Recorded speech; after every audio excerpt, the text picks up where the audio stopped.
Good afternoon, everybody. By now, you must have seen the question paper. It has been 2 hours since you must have got hold of it. I'm going to start the discussion for GS paper 3. The discussion will begin from the science and technology section. There has been the tradition that UPSC asks either 2 or 3 questions since last few years. I think from 2016-17, they have been asking 2 or 3 questions. Only in 2013, they have asked 6 questions. But barring that offbeat 1 year, every year they ask either 2 or 3 questions in the mains exam. Continuing with that tradition, they have asked 3 questions this time around. But before I get into the discussion, this is the syllabus. The syllabus says science and technology, development and their application and effects in everyday life. This is very crucial that the science and technology section, as you must have gathered while preparing so far, is not very technical in nature. It is open to all students from all background can attempt the questions, can prepare for this section for the mains exam. They always have a kind of touch in the question, whether it is on nanotechnology or nuclear fusion or biotechnology, as to how does it affect the everyday life. That's there in the syllabus. What sells in the syllabus are some very specific topics like IT, space communications, computers, robotics, nanotechnology. This time they have asked a question on this. Biotechnology, one of the favorite. And ever since COVID-19 pandemic, the weightage of biotechnology, both in prelims and mains, has increased. And they have asked several times already on biotechnology regarding vaccine technology, etc. in the mains. And issues related to intellectual property rights.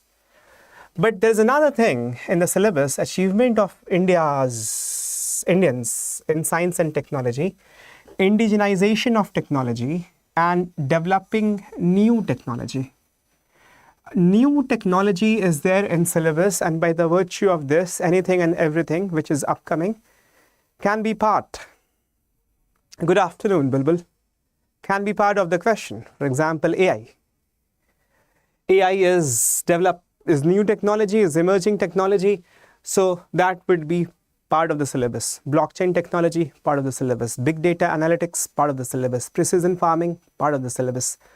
Whatever technology is making news, is occurring recurrently in the newspaper, will be part of the syllabus. And hence, UPSC has asked multiple times, both in prelims and in mains, question on nuclear fusion or nuclear technology. And this time around, they have asked specifically on nuclear fusion. So there are 3 questions. One of the question is on nuclear fusion, another on biotechnology and clean technology, and one question is on nanotechnology. Yes, Bulbul, but the space science has not been touched in the mains this time. See, previously also UPSC has asked question on nanotechnology. Just to show you, in 2020, they have asked a question. What do you understand by nanotechnology and how is it helping in health sector? See, the connection, the human touch, everyday life, that has to be there in the answer. After all, it's not a technical paper. So they will not ask you the technicalities of nanotechnology. What do you understand by nanotechnology, your general understanding of it? And then how does it help in the health sector? They have asked this in 2020. Previously in 2016, why is nanotechnology one of the key technologies of 21st century? And describe the salient features of in-government's mission on nanoscience and technology. So it is also an important part of your preparation that when you prepare a topic, you have to see the initiative of Government of India in that particular topic. And its scope and its application in the development process of the country, that's a very open-ended question in various areas. Generally, they specify sometime clean energy or agriculture, or how will it help the farmers, or sometimes they keep it very open-ended. How does it help in the overall developmental process? Nanotechnology has been asked earlier. This year also they have asked. The point I'm trying to make is, they were asked earlier in 2016, then they took a gap of 2020, they took a gap now again in 2025. There are 2 ways in which you can anticipate what kind of question they will be asking from science and technology. One that is making news. Like they have asked me on nuclear fusion. That was making news because Prime Minister went to France, and with President Macron, he visited the ITER facility. So that is a nuclear fusion testing facility. So nuclear fusion was hot topic. In the budget of 2025, 20,000 crore has been allocated for nuclear technology research. So nuclear technology was in news, specifically nuclear fusion is in news. There are plans to bring helium-3 from the moon for the nuclear fusion on Earth. It is a hot topic. So they have asked that. Also clean energy, clean technology, energy independence. Ever since the global pandemic and the global warfare that's happening and the constant threat of disruption of the fuel. And I think the question paper must already have been made by that time that we start to have threat from Trump on buying the cheaper fuel from Russia. Energy independence has been a hot topic recently because of the global turmoil. And they've asked question on energy independence. So there are two ways in which you can anticipate things. If that is recurrently making appearance in the newspaper, that topic becomes important. And secondly, something is in syllabus and hasn't been asked for a while. If something hasn't been asked for a while, then it will be asked. I'm showing you 2016 nanotechnology, then 2020 nanotechnology, and now again in 2025 nanotechnology. Yes. They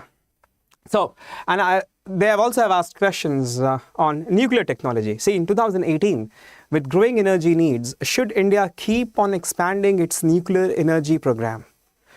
Nuclear energy program, it was not specific to nuclear fission or nuclear fusion. But nuclear technology has been asked from this section, new technology of syllabus. In 2017, also they have asked, give an account of growth and development of nuclear science and technology in India. What is the advantage of fast breeder reactor program in India? Fast breeder reactor is an indigenous technology. It is also from this section of syllabus, indigenization of technology. So on nuclear technology that I have asked, and last they asked was in 2018. They have asked in 17 and 18. Now this time around in 2025, they have asked on nuclear fusion. But this was in news. It was an easy pick for anybody giving mains this time. Both the topics of nuclear fusion and clean technology, easy pick.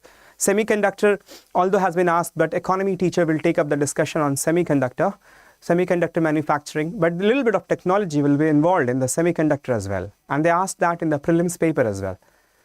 So all three questions was anticipated by anyone preparing for mains this year. And then the third question they have asked is in biotechnology. But that's coupled with clean technology, and the second part of the question I'm going to show you is in biotechnology.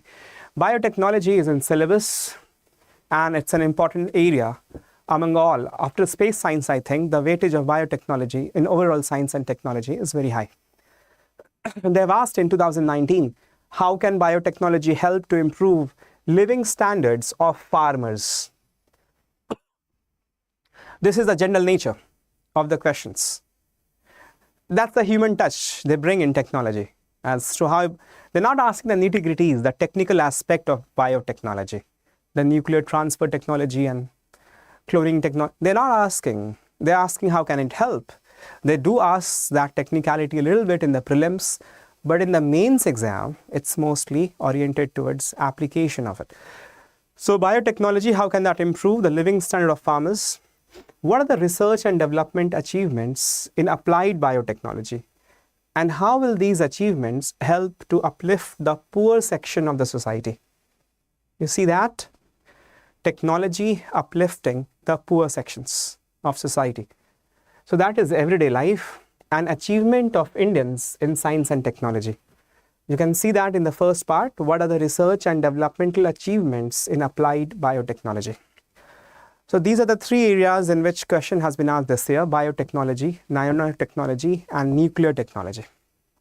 And that's what we are going to discuss, three questions. But I've shown you the background, and I've given you a little bit of feel as to it's not ticky in the mains exam, although it could be a little bit in the prelims, but in mains exam, it's mostly application and focusing on the areas mentioned in the syllabus: everyday life, achievement of India, indigenization, meaning initiative of government of India in indigenizing that.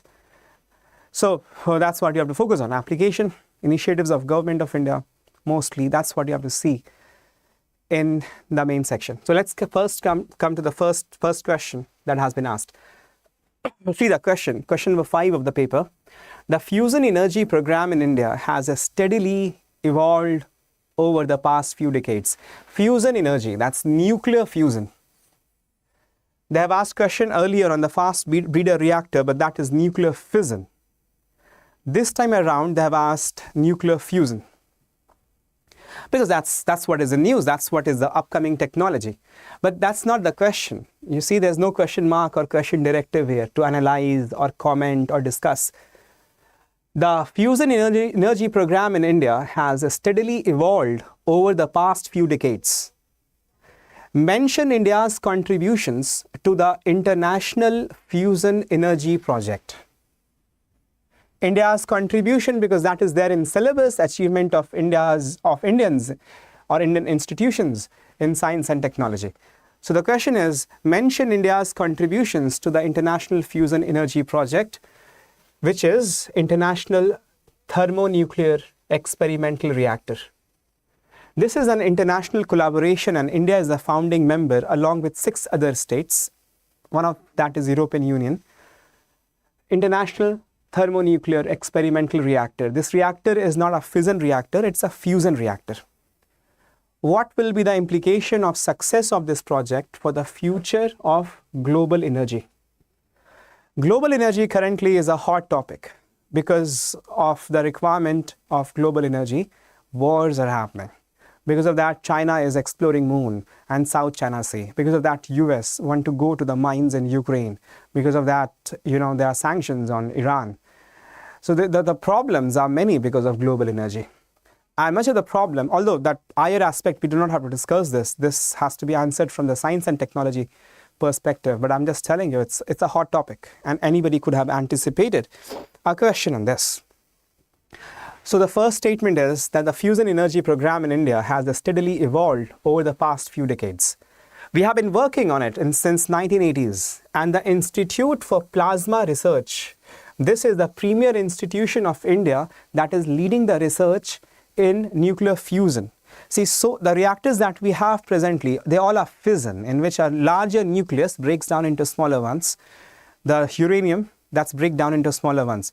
But fusion, the small nucleus fuse to form a larger nucleus. This is the process that happens in the sun, where hydrogen merges to form helium. And the energy that is released by fusion is multiple times more than fission. And there are other advantages, many more advantages. And it is said that if we can work out the nuclear fusion reaction, the one that happens in the core of the sun, then there will be no problem of energy. There will be energy independence of all the nations, and we'll have surplus energy to export to those countries who do not have the nuclear fusion technology. And the greenhouse gas emissions or the radioactivity disposal problem that we have in nuclear fusion, the problems will go away if we have nuclear fusion technology. So the world is working on it. It's an important hot topic. So what has India done? India, although had a sober achievement in this, but we have been trying since decades, as the question says, in the last few decades. The institute that is working on the research is Institute for Plasma Research, because in the condition in which fusion happens, the material is in the 5th state of matter, that is the plasma. Institute for Plasma Research, Gandhinagar, it is in Gujarat, and it progressed to form Aditya Tokamak. Tokamak is a name of the reactor in which the reaction will happen. It's a special reactor because you understand the temperature in the core of the sun, that is 15 million degrees Celsius. Can you imagine? 15 million degrees Celsius. And at that temperature and very high pressure, the atoms will come together to fuse. Otherwise, there's repulsion. They don't want to get into each other. But once you cross that barrier and you can force them to fuse, then an enormous amount of energy is released. But you have to create that condition. It's not an easy thing. It's a very special kind of reactor. And we have achieved the steady state superconducting phase SST1, steady state 1, and here we have achieved 1 million degrees Celsius. For the reaction to sustain, you have to go way beyond that, because in the core of the sun, there's huge amount of pressure. You understand, the mass of the sun is so huge, the planets are revolving around the sun, and at the core of that mass, the pressure is enormous. Enormous amount of pressure. We cannot provide that pressure on Earth. So we have to compensate that by increasing the temperature. So 1 million degrees Celsius is not enough, and we are planning for an enhanced, better version, Aditya Tokamak to Aditya upgraded Tokamak. And that construction of the reactor will be complete by 2027. So it started from 1980s, and it will be touching 2030s. It has been decades, few decades. Obviously, it will be around 40 years. And in steady state 2 reactor, we will be targeting 150 million degrees Celsius. And that could lead us towards sustainable production of nuclear fusion energy. We are still years from, at least a decade from, commercializing it and making the dream of unlimited supply of energy true. At least we are a decade away from it. You must be hearing in newspaper you must be reading artificial sun developed by China. China is working independently on its own project. That project is also of nuclear fusion. So that is just on the introductory statement of the question. The question is mention India's contribution, and India has contributed immensely in the International Thermonuclear Experimental Reactor, because India is a full member, it's a founding member. There are 7 founding members, and India is one of the founding members since 2005. India already had the experience with Aditya Tokamak, so India contributed immensely. In terms of infrastructure and finances, India contribute around 9.1%. And the host continent or host group, European Union, contribute the highest, around 45%. So India's contribution in terms of infrastructure and finances is around 9.1%. Institute of Plasma Research, it has developed already SST1 Tokamak. The experience of that is being used in the International Thermonuclear Experimental Reactor. Regarding technicalities, L&T, Larsen and Toubro, it has contributed a cryosat. You know from your space science knowledge that India has expertise in the cryogenic technology, because we have our own indigenous cryogenic engine. Cryogenic meaning dealing in very, very low temperature, So that expertise is being used, and Larsen and Toubro has given largest stainless steel vacuum vessel that has ever been built. It is 30 feet in height and 30 feet in diameter. That cylindrical vessel for very low temperature operation, India has contributed. For the central selenide modules, that superconducting coil, this infrastructure also has been given by India. You understand the cooling mechanism has to be very strong, because you're dealing with temperature around 150 million degrees Celsius. You understand how high that is.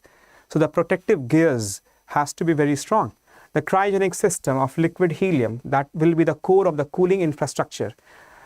These have been provided by India. The radio frequency heating system to get the reactor started, that also has been provided. And detection of plasma, the plasma measurement instrument, that has been given by our Institute for Plasma Research.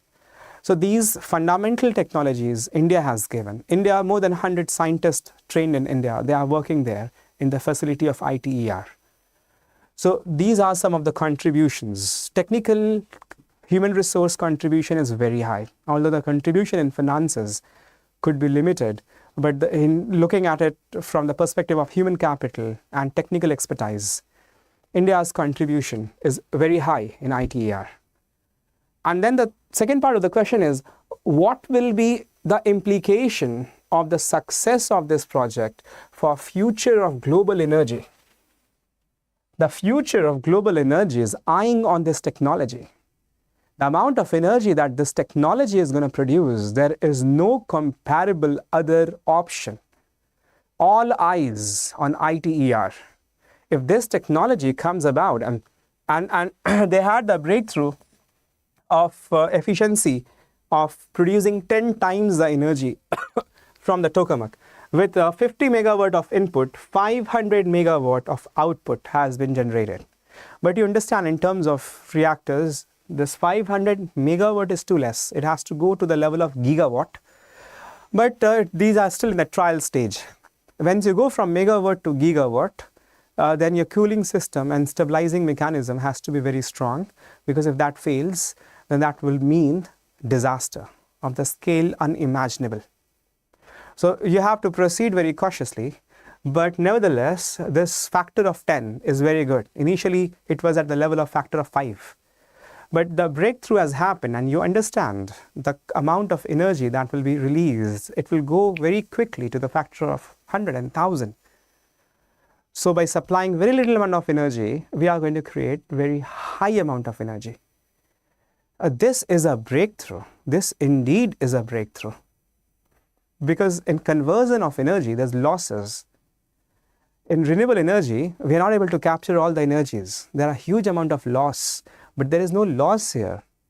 Actually, it is creating more than what it is consuming. When you convert the energy from chemical energy to kinetic energy, the way the vehicles work, the way they get heated up, there's energy loss. Conversion factor is less than 1. But here the conversion factor is more than 10, already at the experimental stage. This is a breakthrough. It will be like a perpetual machine, creating energy, energy, and energy. You understand? So the future of global energy can be hoped to be very bright because of this technology. And you know what? It is said that everything has a cost. But it seems like a magical thing where it will be having no cost except for the risk of hazard. Because it will have zero emission, there will be no CO2 or methane coming out of it. You can use hydrogen, or you can use the isotopes of hydrogen, and they are not radioactive. They are not greenhouse gases. The problem with nuclear fission is where to dispose the waste, the end product. They are radioactive. So we go to the deep sea, or the cracks there in the Deccan traps, but there's always a risk of leaking that into the groundwater. There's always a risk. So where to dispose that off? There's no good option. But it will not be radioactive. It will provide an unlimited supply of energy. And the fuel is also unlimited. There is isotope that is in abundance in seawater of hydrogen, deuterium. And deuterium or tritium, they're the isotopes. They can be used for fusion. They're going to moon. And they have conducted sample return mission successfully from the moon. China has done it through Chang 5 and Chang 6 project. And you start to get helium-3 from the moon that can also be used for fusion. Or deuterium can be used. It's unlimited supply. There's no problem. It will be a magical thing for future of global energy.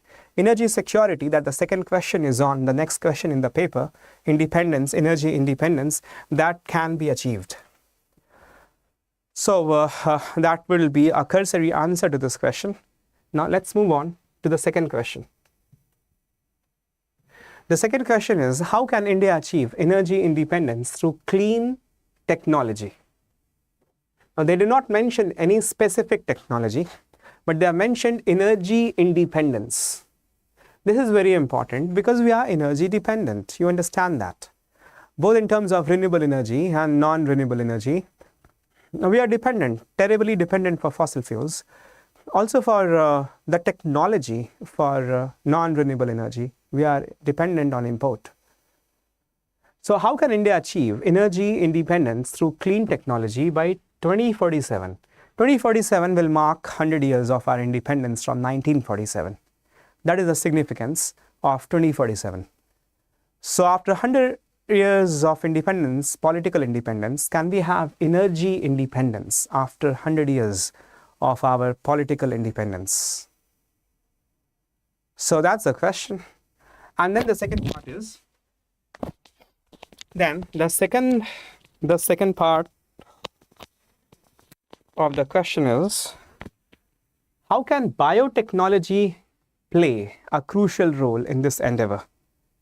So the question is not specific on biotechnology. The question is in general for clean technology that can include many things. And biotechnology has been asked only in the second part. I'll give the telegram number towards the end, Bulbul. The biotechnology is in the second part. So in the first part, you can mention many clean technologies. And as I mentioned in the intro, 2047 will be 100th year of independence. And multiple clean technology along with biotechnology can be used to achieve this crucial target. There can be many technologies. Renewable energy expansion. India has a new target of 500 gigawatt of non-fossil fuel capacity by 2023. And solar to go to 280 gigawatt and wind to 140 gigawatt. We already have achieved more than the planned target of 175 gigawatt. Initial target was 175 gigawatt. We have achieved it. We have outperformed in that, achieving already 203 gigawatt of nuclear energy capacity. So if the nuclear energy capacity will be enhanced, then the dependence on fossil fuel, that is mostly import, that will go away. It will cut down. It will cut down the import dependence. See, these general points everybody write, but I would encourage you to write some specific instances, some very specific examples for your science and tech paper. Mostly people do not do that. I've given you some examples in the answer, and this writing style you have to pick up. It's not only about numbers, but the case, very small case studies or real life illustrations has to be there in the science answer. For example, you see here the Reva solar project. It's of gigawatt scale. It's a mammoth size solar power plant. And the plan is that this solar project in Madhya Pradesh is going to give 24% of its energy to Delhi Metro. And you understand how it can function. And 76% will be given to the Madhya Pradesh Board of Electricity. So we can really be, and this transmission efficiency clubbed with the renewable energy capacity that can bring energy independence.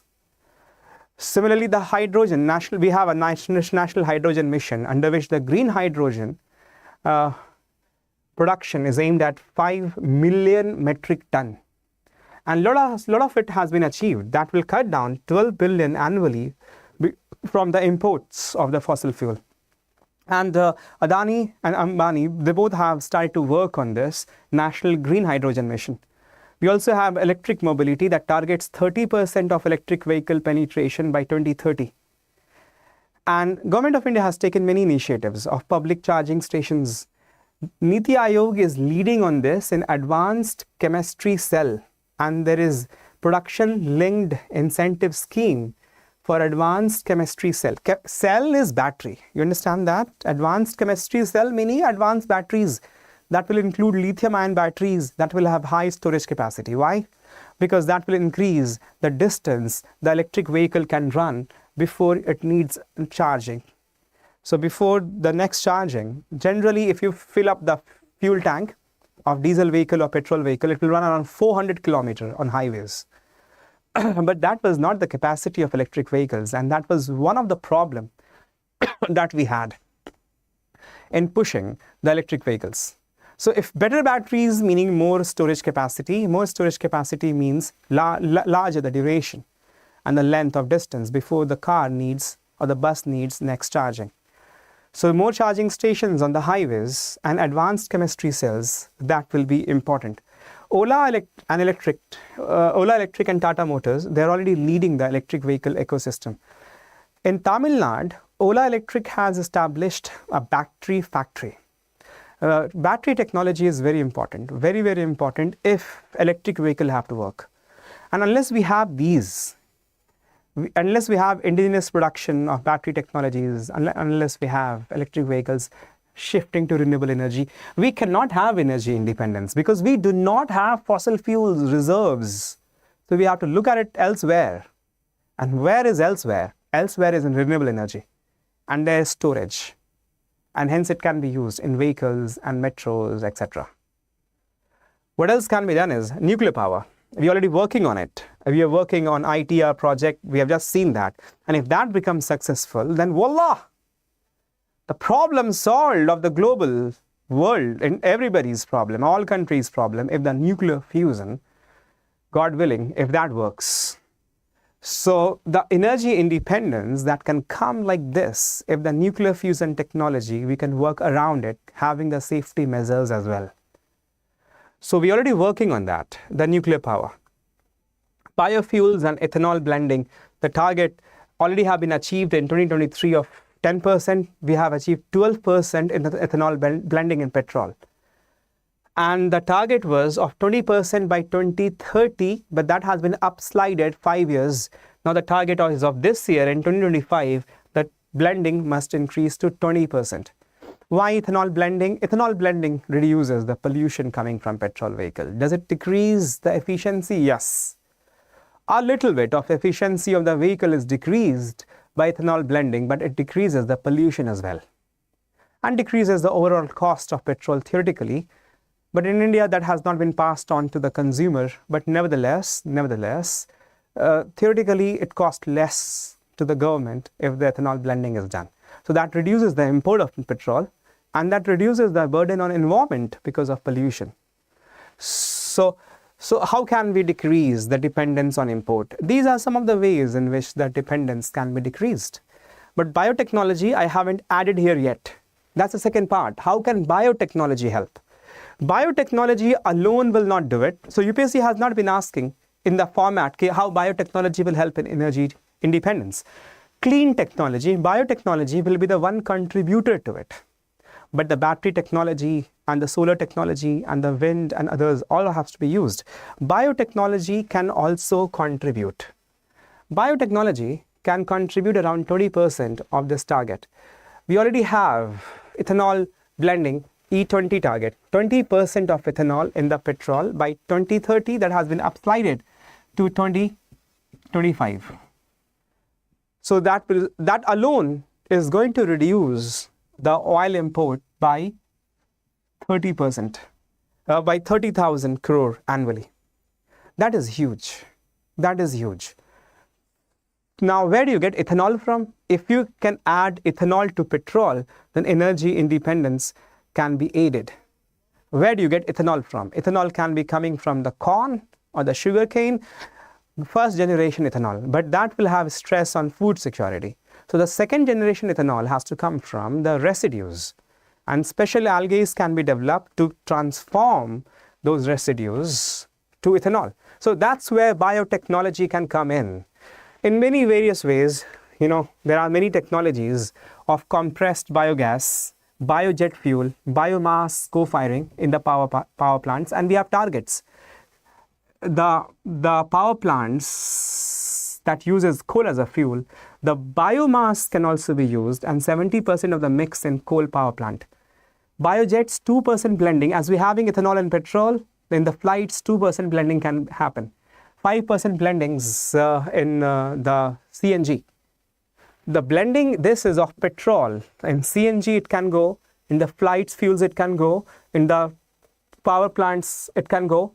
So there are targets of blending of biomass. And then there are many technologies. Many of the algae, by using gene editing, algae-based bioenergy, CSIR is actually piloting a microalgae for biodiesel. Third generation biofuels with 30 times higher yield than conventional crops. Crops can be used to make biofuels, but there are some algae that can be produced using gene editing. And the conversion ratio, if we make the biofuel from those algae, is 30 times.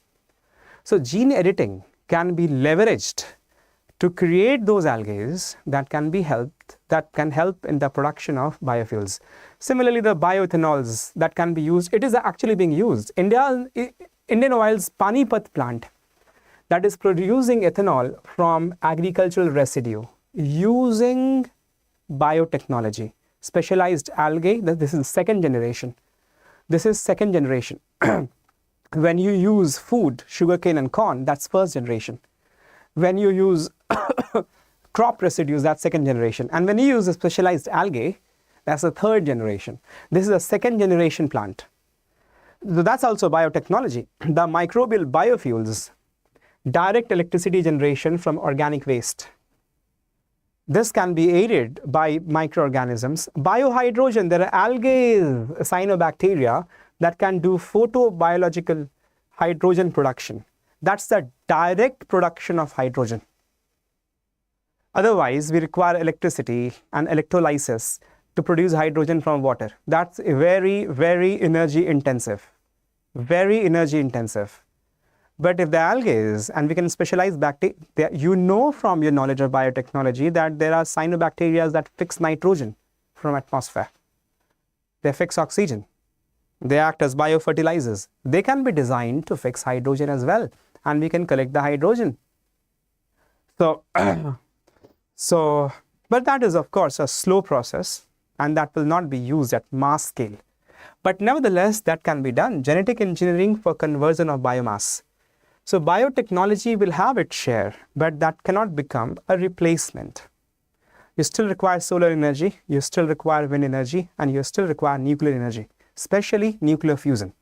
But nevertheless, it will have its contribution. It can contribute around 15 to 20%. And then India really will have its Amrit Kal. Independence in terms of import and dependency and biofuel, dependency on the geostrategy of other country, the fear of sanctions, etc. That will bring the Amrit Kal vision of India to effect. That is the second question. The third question is on nanotechnology. How does nanotechnology offer significant advancements in the field of agriculture? Nanotechnology earlier, as you can see, I have shown you in the beginning, has been asked, the question that was asked was on health, but nanotechnology this time they have asked for agriculture. How can this technology help to uplift the socio-economic status of farmers? I've shown you the questions earlier, and in science and everyday life, that's what they have written in syllabus, the human touch for farmers, for vulnerable sections. Again, they have asked for farmers. Earlier, I've shown you the question on biotechnology, how can that help farmers? They have asked that. How nanotechnology can help uplift the socio-economic status of farmers, and how can they advance agriculture? It's an easy question, I would say. It's a pretty straightforward question. Nanotechnology has been mentioned in syllabus, and with every technology you have to work on the rural areas and vulnerable areas and health and agriculture. That's their favorite ways of asking questions. So there's no surprise here at all. It's a question from the syllabus. If you're giving mains, you have to prepare nanotechnology. You'll prepare your syllabus right before giving the exam. Nanotechnology is in syllabus. You have to go through it. And when you do technology, you do application for vulnerable sections, especially in rural region and agriculture and for farmers. So it's straight head on. The most basic thing that you can expect from UPSC is this question. So there are a lot of things that's given in the slide that you can have a plain reading of as to how in various ways agriculture can be enhanced from the nanofabrication that can regulate the plant hormone regulation. Basic thing is nanotechnology changes everything. When you go from the macro scale to the micro scale at the nano level, the properties changes. Why? Because the surface area is huge compared to the mass. As you can understand, and when you must have done nanotechnology in your foundation, you know, it's a cube, and if you start breaking it up, then the pieces creates more areas, surface areas, because they are all combined and all you can touch is the 6 side of the cube.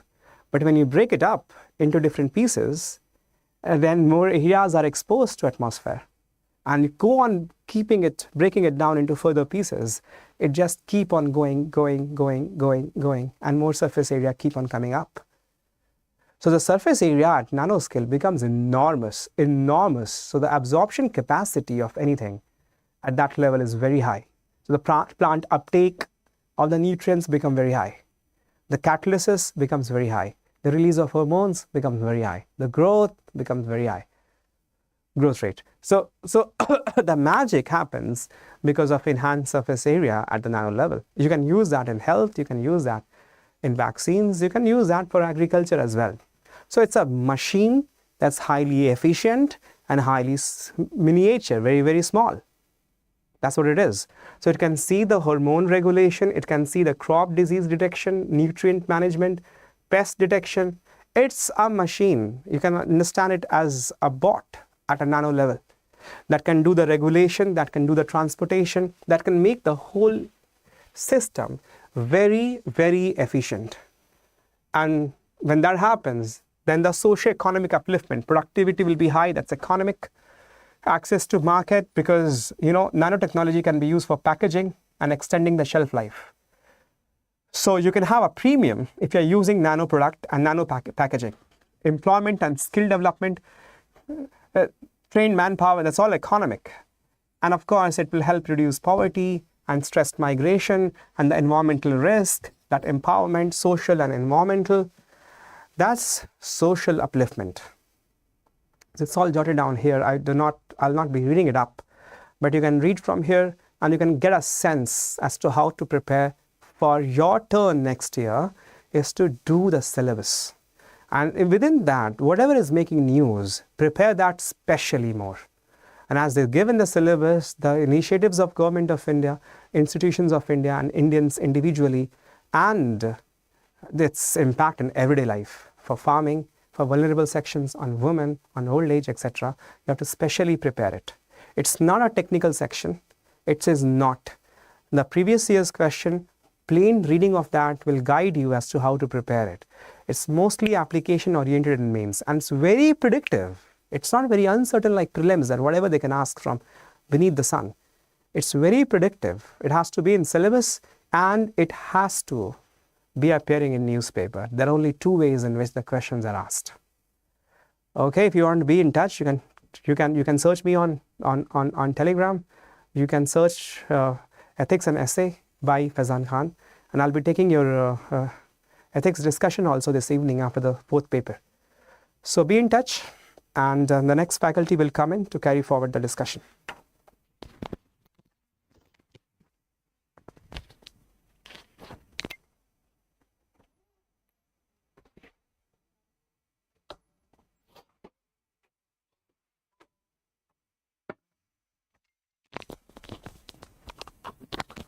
Hello students, how are you? Give me a second, I'll wear my mic.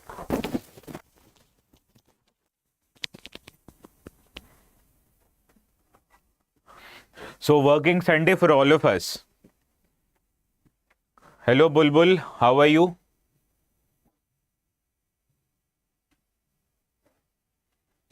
Give me a second, I'll set up the PPT.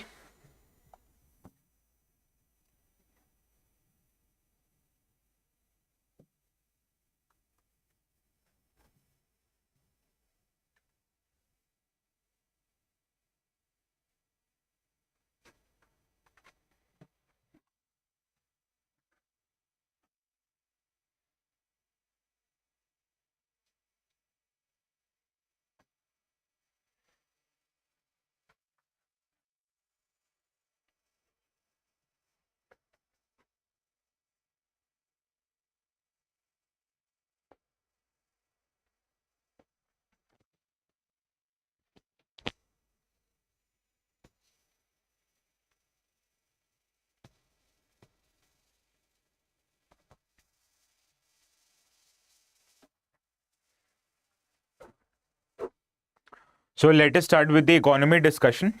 Let me zoom in a little bit. I hope it is visible.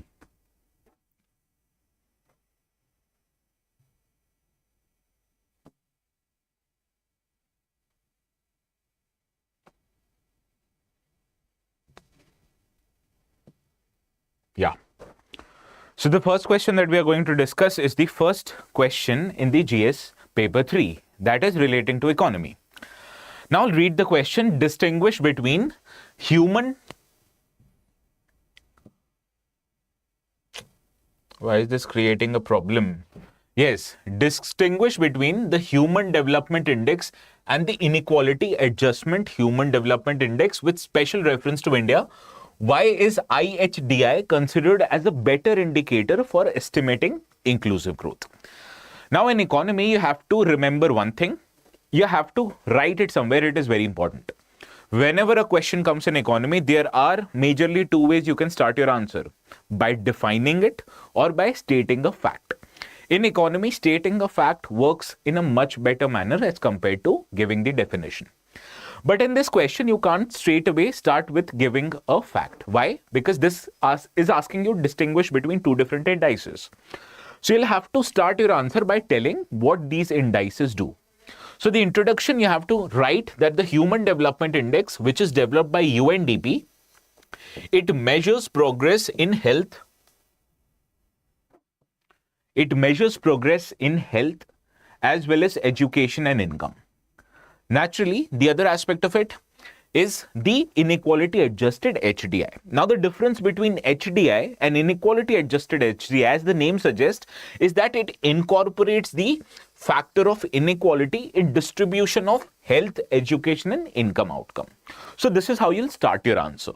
Now, let me tell you how this, or what is the difference between the two. Let us understand the difference in the two. HDI provides an average measure of health, education, and income. HEI. IHDI, it adjusts these three parameters by minusing inequality.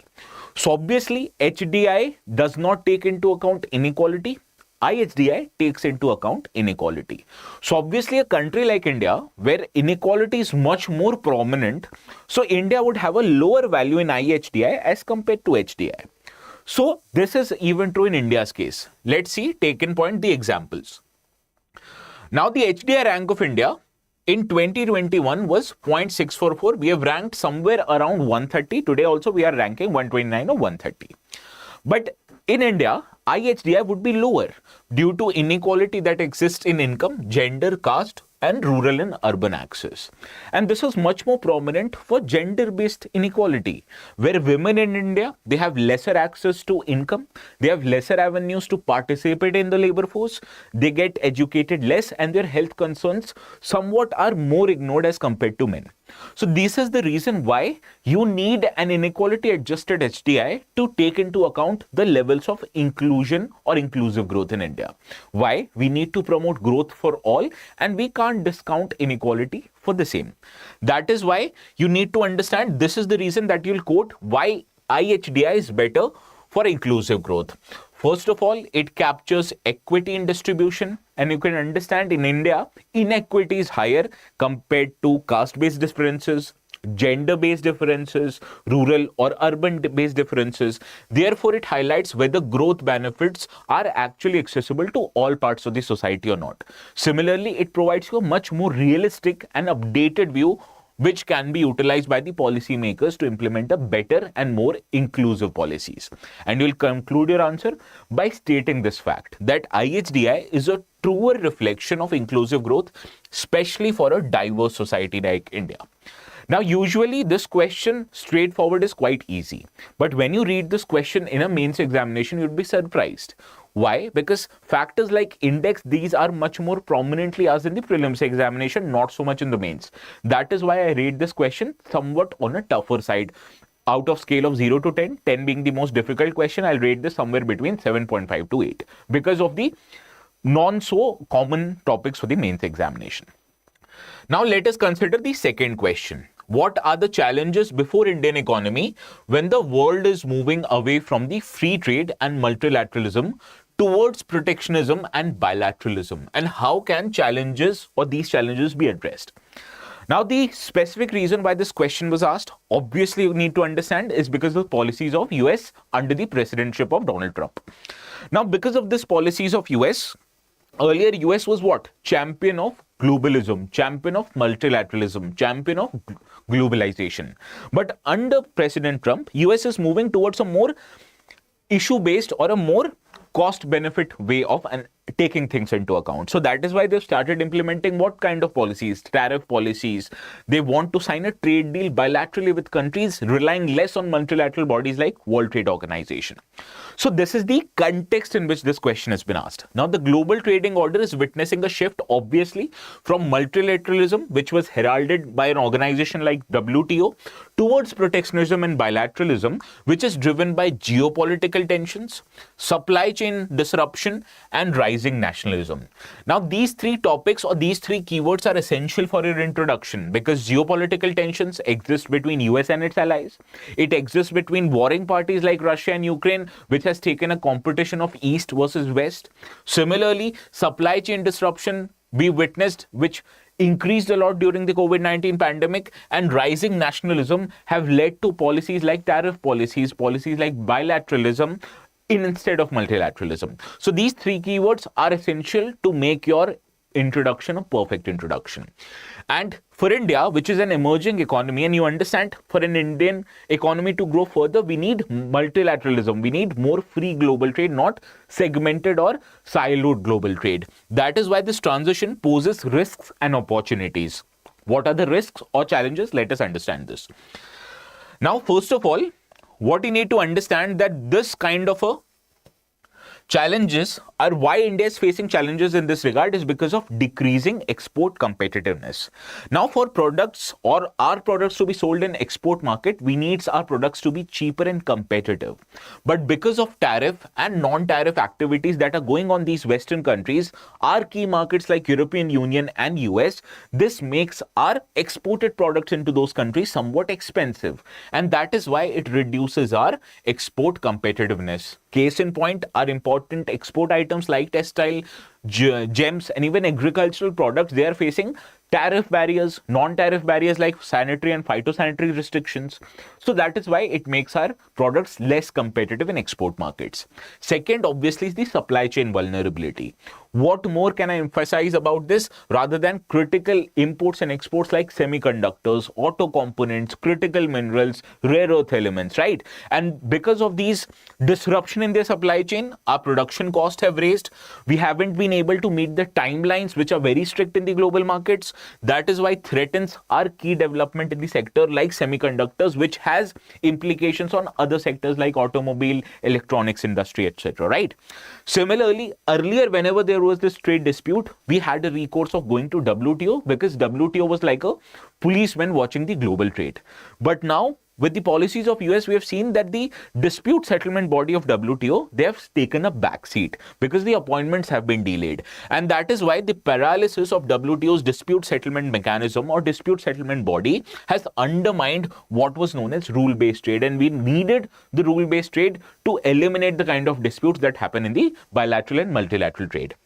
Also, because of the policies, we have seen reduced market access amid bilateralism. As soon as you increase tariff, you increase non-tariff barriers, our goods become it becomes for our goods difficult to reach the export markets. And there are geopolitical and regulatory pressures also. For example, there was a tax that has been levied on the imports by European Union known as Carbon Border Adjustment Mechanism, CBAM, which is a form of carbon tax.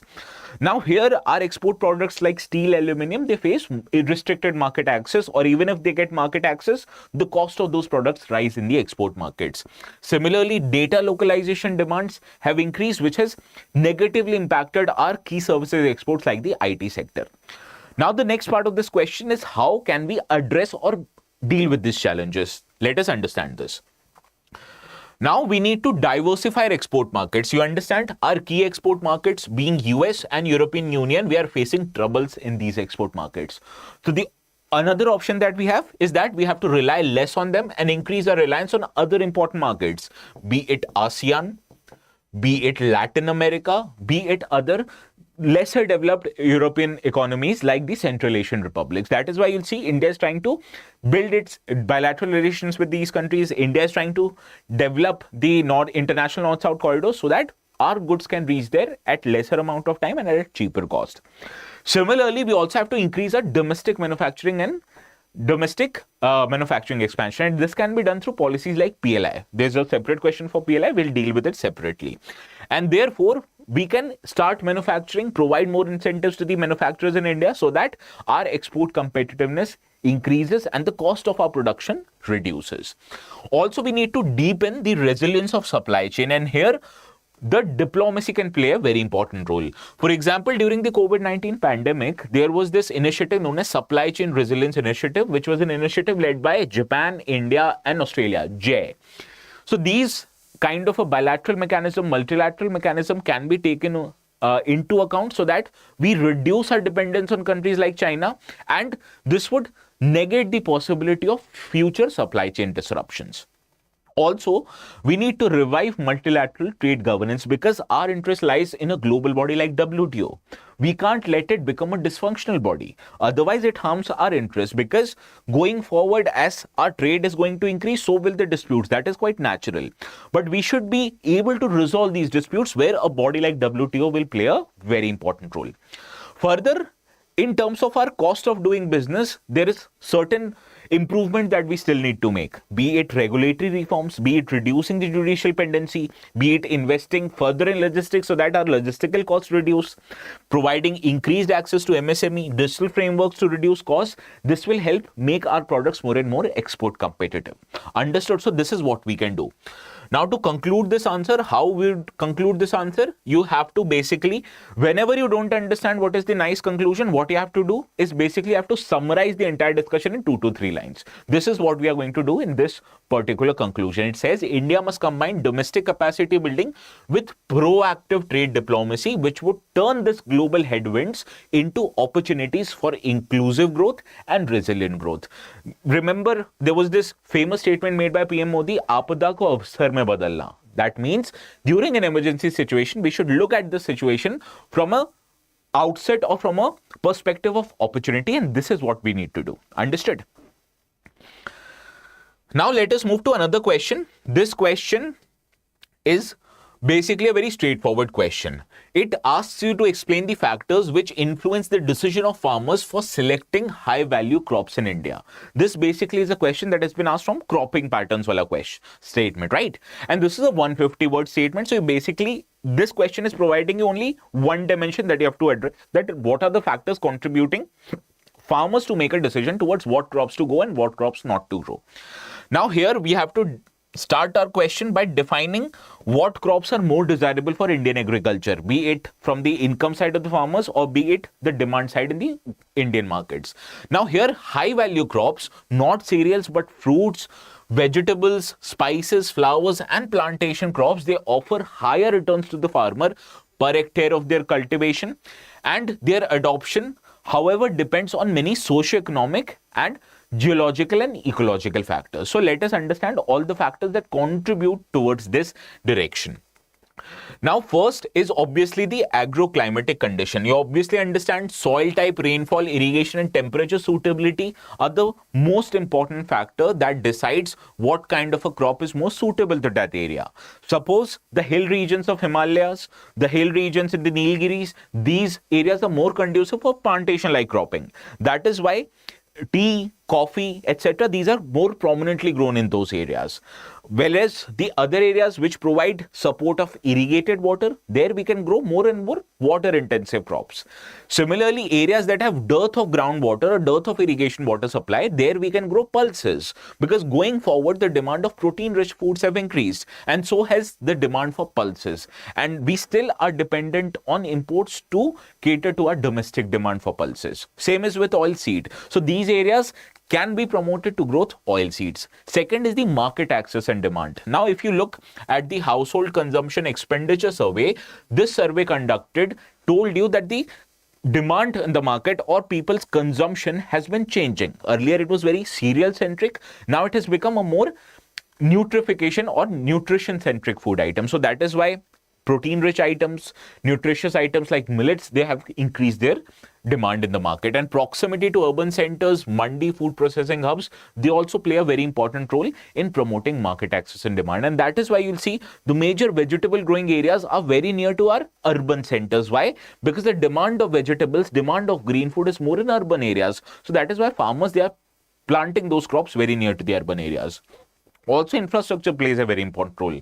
Suppose you are a farmer in remote corner of the country and you know for your produce to be sold in the market, it needs to be sold quickly, otherwise they'll go bad.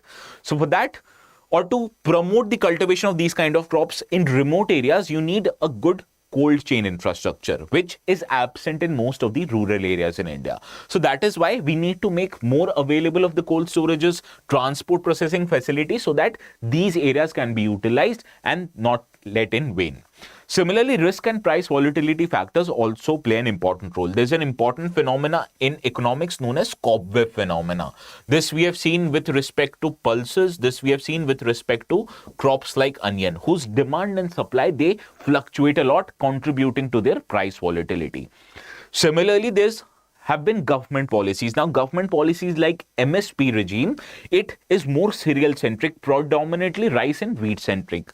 So this actually discourages the farmers to diversify towards high value crops, whereas other subsidies and incentives provided by the government like MIDH scheme, promotion of organic farming, it has incentivized farmers to grow more high value crops. So going forward, government should emphasize more on these subsidies and incentives and emphasize less on providing MSP coverage, particularly to the cereal-centric crops. Others is the access of credit and insurance. Now, credit and insurance is very much necessary for farmers, particularly the credit that is provided through Kisan Credit Card. And socio-cultural factors, there the market demand also plays a very important role. For example, dietary preferences, I have told you, HCS told us that the dietary preferences are changing. Traditional practices, we can leverage traditional practices because they were good enough to be dealing with the agroclimatic problems that exist in India, and these are going to be much more prominent with the introduction and with the onset of climate change. And skill requirements are very much necessary so that farmers first of all are aware of what is there in the market or what people are demanding.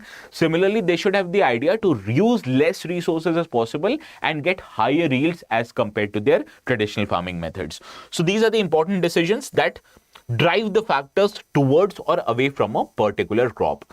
Now, to conclude this answer, you have to say the selection of a high value crops in India by farmers, this provides, or the factors that contribute towards it is a complex interplay of ecological viability, market forces, risk management, and public support. See how you have to conclude your answer by enriching it with important keywords. Without keywords, it would be very difficult for you to get higher marks in the mains examination, because everybody in the mains examination, they are equally placed when it comes to knowledge. But how well you are able to translate that knowledge in form of answer writing, that separates the people who get selected from the people who get or who are not selected in this exam. Now let us consider the fourth question. That is the elaborate the scope and significance of supply chain management for agricultural commodity in India. Again, a very straightforward question. Now let us understand how to approach this question. Here, fact plays a very important role. Now, why supply chain management an important component of agriculture? Because first of all, India still today is witnessing that a major chunk of its workforce, very close to 45%, they are involved in agricultural activity. But on the other hand, engaging 45% of the workforce, agriculture contributes only about 18% of the GDP. So, first of all, we need this kind of a supply chain management that harnesses the production and ultimately leads to better income for the people who are involved in this agriculture. So, this is the premise of the question. And supply chain management in agriculture refers to efficient handling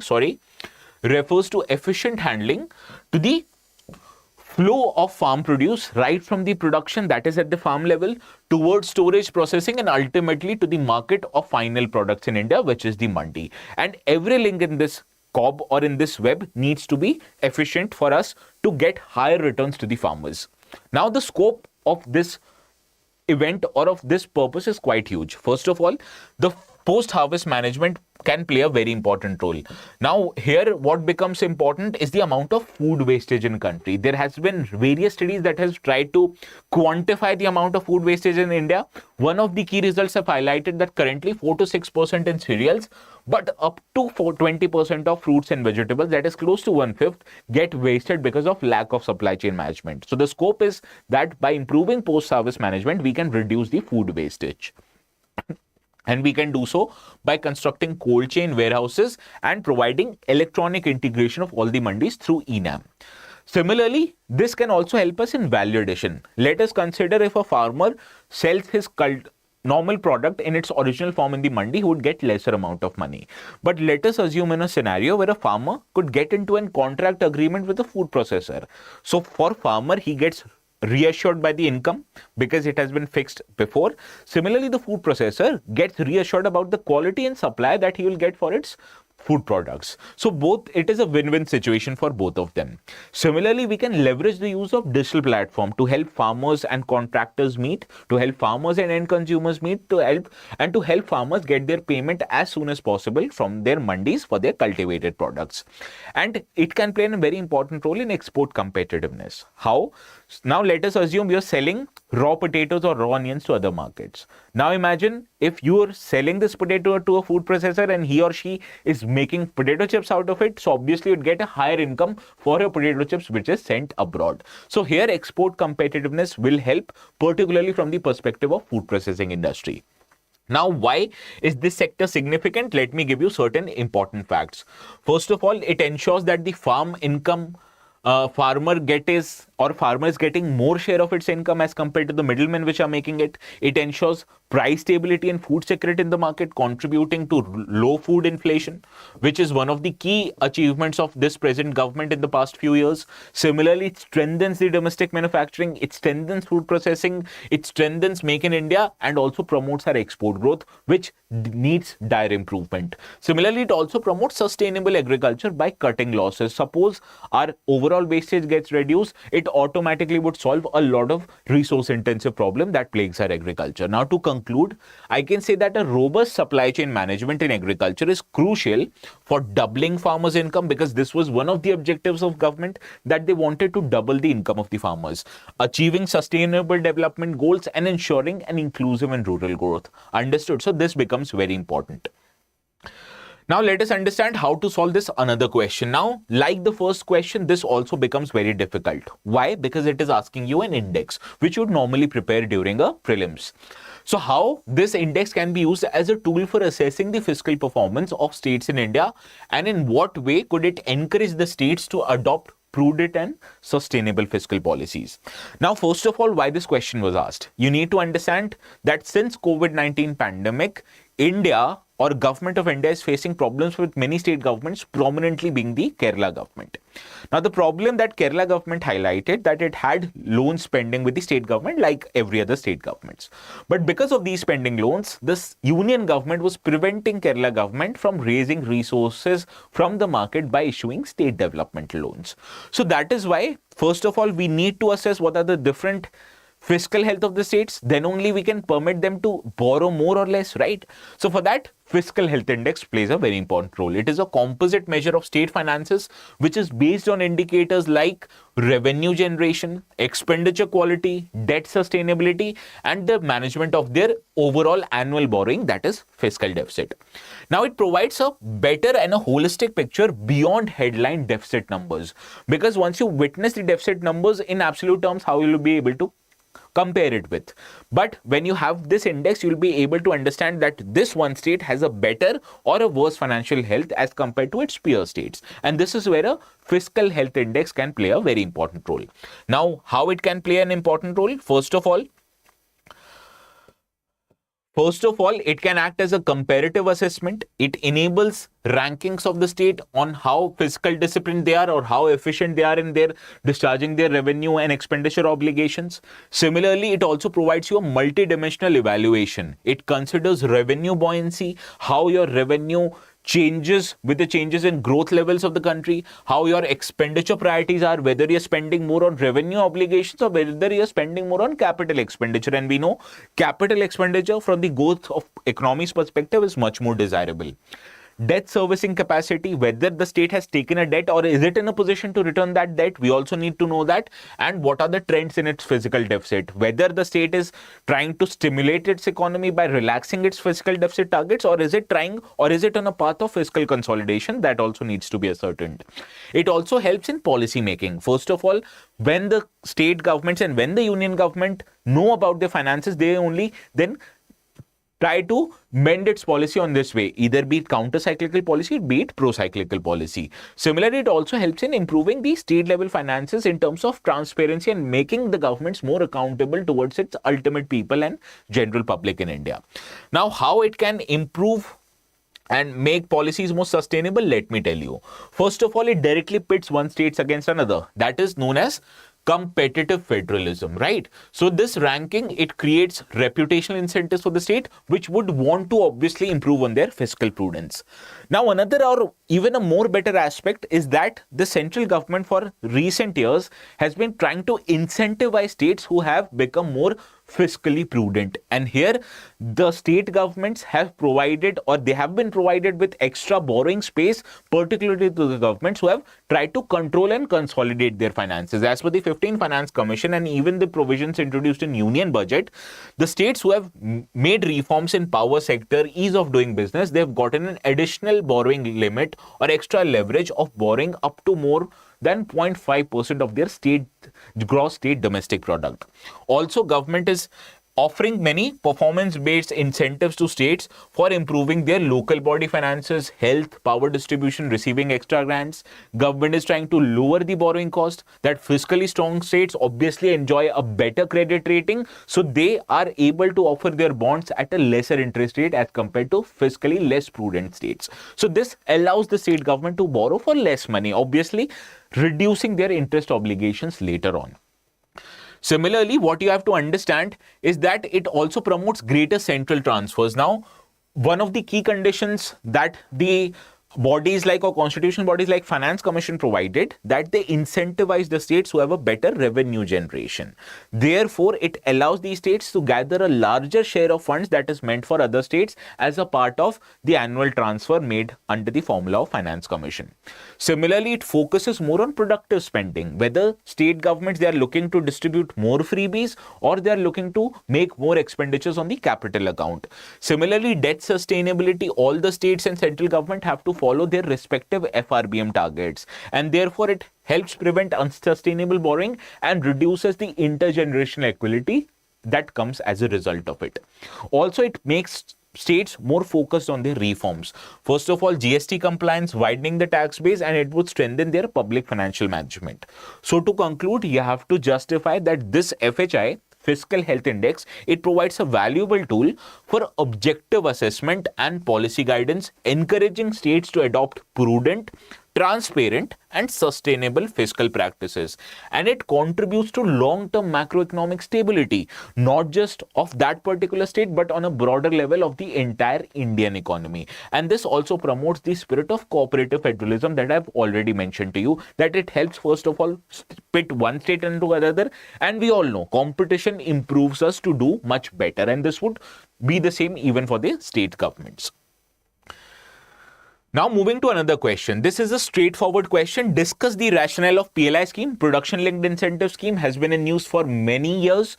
Therefore, this question has been asked now. What are the achievements? So you have to enlist the achievements, but at the same time, it also understands that how can you improve the functioning and outcome of the scheme to make this even better and make India industrialized and a manufacturing powerhouse. So you straight away start by highlighting what is a PLI scheme. First of all, PLI scheme was launched in 2020 with an outlay of very close to 2 lakh crore rupees, and this has been introduced gradually to some total of 14 sectors. And in these sectors, the company who enlists for these benefits, they get incentives that is as much as intensive of 4 to 7% of incentives on their incremental sale, not on their total sale, but incremental sales. And this has been there for 5 years. It seeks to strengthen India's manufacturing base and also wants to attract more foreign investment in the India's manufacturing sector. Now, the reason why we brought this scheme, first of all, is to make India a manufacturing powerhouse and to reduce our ultimate dependence on imports. So it wants to promote import substitution and ultimately make India a self-reliant nation. Similarly, it promotes export and allows India to get integrated with the global supply chains, global value chain, attracting the firms who want to relocate from China. You need to understand many countries are now following what is known as China plus one policy. Case in point, the most glaring example is the phone manufacturer Apple. as Apple has relocated from China, so its original destination became India. Why? Because India created a condition like this through introduction of PLI scheme, and electronic sector is one of the important sectors which has paid rich dividends in this regard. Earlier, we were net importers of mobile phones. Now we have become net exporters of mobile phones. Case in point, or courtesy of the PLI scheme. Similarly, it is an output-based design. Here, incentives are not provided just for setting up the factory, but incentives are only provided to those who can increase their manufacturing by enlisting the scheme. It also allows many industry to upgrade their technology. Suppose you get investment from foreign countries, you get their technology. Obviously, the domestic manufacturers would get access to better technology, better manufacturing practices, and this would help keep the cost of the products down, help increase our export competitiveness, and also improves the quality of our products. And ultimately, the ultimate aim of this scheme is to what? Is to promote more and more job creation, both directly and indirectly into the sector, and also providing linkages to the macro or micro, small and medium enterprises, MSMEs. Now let us understand what are the achievements of the scheme. Here you have to provide more and more facts. Obviously, it led to investment of more than 1 lakh crore, committed to strong traction in the electronic sector, pharma sector, food processing sector. Case in point of export surge was mobiles, as I've already told you. India now has become the world's second largest manufacturer of mobile phones. We are not just able to manufacture mobile phones for domestic demand, but now we are also net exporters of mobile phones. Case in point, many iPhones sold in US are now made in India.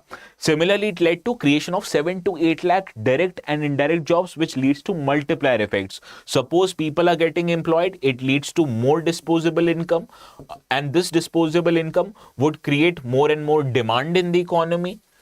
It would create more investment in the economy, right? So see how it leads to multiplier effects. Similarly, many champion sectors have emerged, be it electronics, textile, pharma APIs. They have gained scale and efficiency, and therefore India is expected to become powerhouse in the sector. Now comes the next part of the question. If you remember, this question was also asking you to enlist the challenges. What are these challenges? We also have to take care of it. First is that the manufacturing cost in India is still high as compared to other peer-based countries. For example, cost related to land, time taken to procurement of land, logistics, inefficiencies, labor market has made India somewhat less competitive than countries like China and Vietnam, who are our rivals in this sector. Also, there is a risk of foreign dominance. Now, this scheme provides benefits to both domestic firms and foreign firms.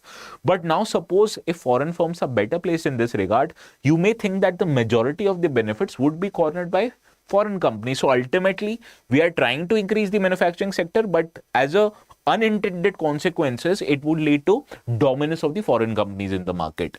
And there is also very selected or a sectoral selective coverage. See, not all the 14 sectors who are covered in the PLI schemes have gained equally. Some have gained more, some have not gained more. For example, electronics, pharma API, they have gained more, whereas other industries like automobile, they have not gained as it was originally intended.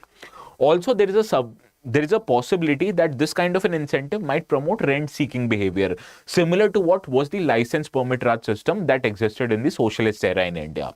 And there also needs to be a cap on incentives. For example, if you start giving the incentives for an indefinite amount of time, this would create what is known as moral hazard in the companies. We want to give them incentives, but after a point being, we want to also stop incentives so that they become dependent on their own, not dependent entirely on the incentives. So the conclusion, it needs to be very prudent and straightforward. You have to say this scheme is a game changer, but only if structural bottlenecks like land, labor, logistics, ease of doing business are addressed. Therefore, we need to expand the coverage, ensure timely dispersal of the incentives, and link incentives to R&D and innovation. As we have seen, we have become a net exporter of mobile phones. But India, on the other hand, is not end-to-end manufacturer of mobile phones. India only, in a way, assembles these mobile phones. So the next destination that we have to undertake is to increase the value addition in the sector. And this can be done through better research and development and more innovation. And we also need to safeguard our participation as far as MSMEs are concerned.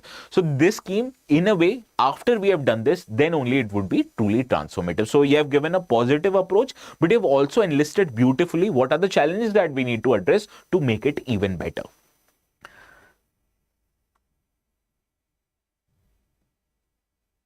Now examine the scope of food processing industries, elaborate the measures taken by the government in the food processing industries for generating employment. Now this is one of the most favorite topics of UPSC. This question appears every alternate year and this has appeared this year.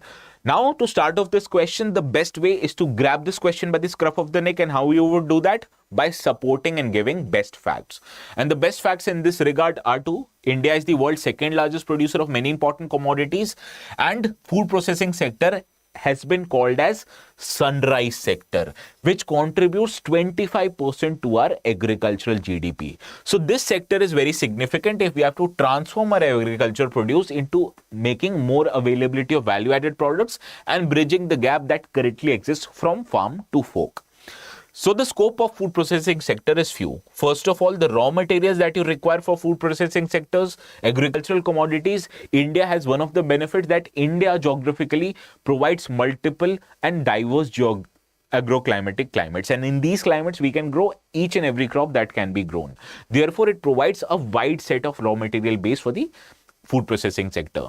Similarly, high domestic demand like rising income, urbanization, changing food habits have driven the demand for more and more processed food items. For example, earlier people used to make paneer at their own homes. Now they go to a shop and buy paneer. How is this possible?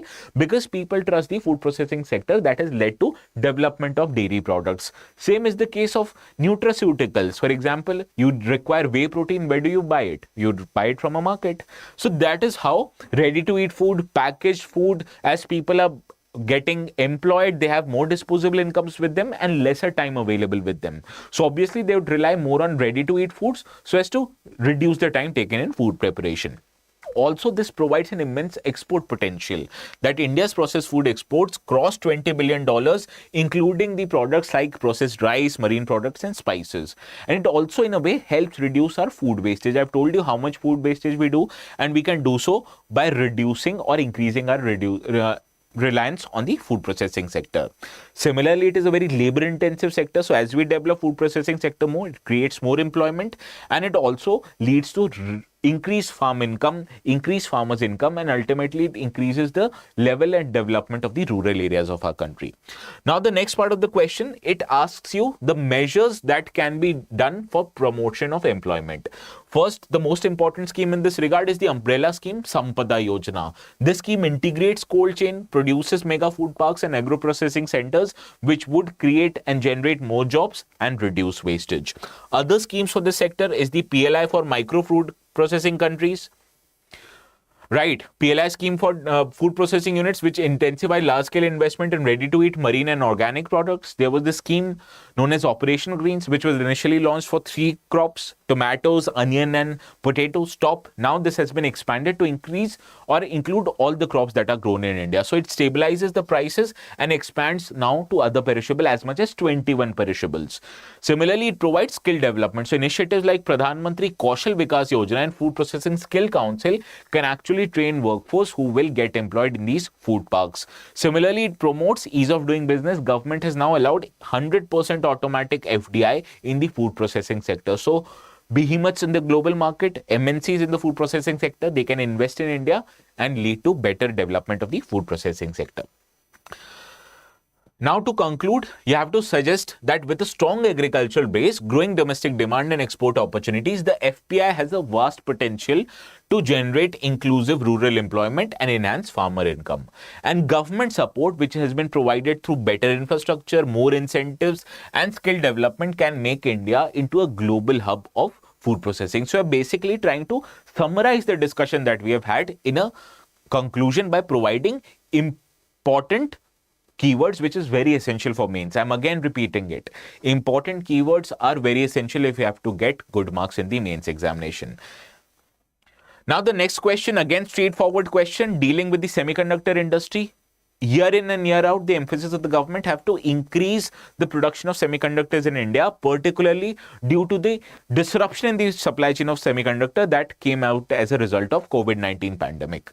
So let us understand how to write this answer. First, you have to start that semiconductors are the backbone of modern electronics. They were critical for the electronics item, and they have also been critical to somewhat lesser perceived electronics item like automotives.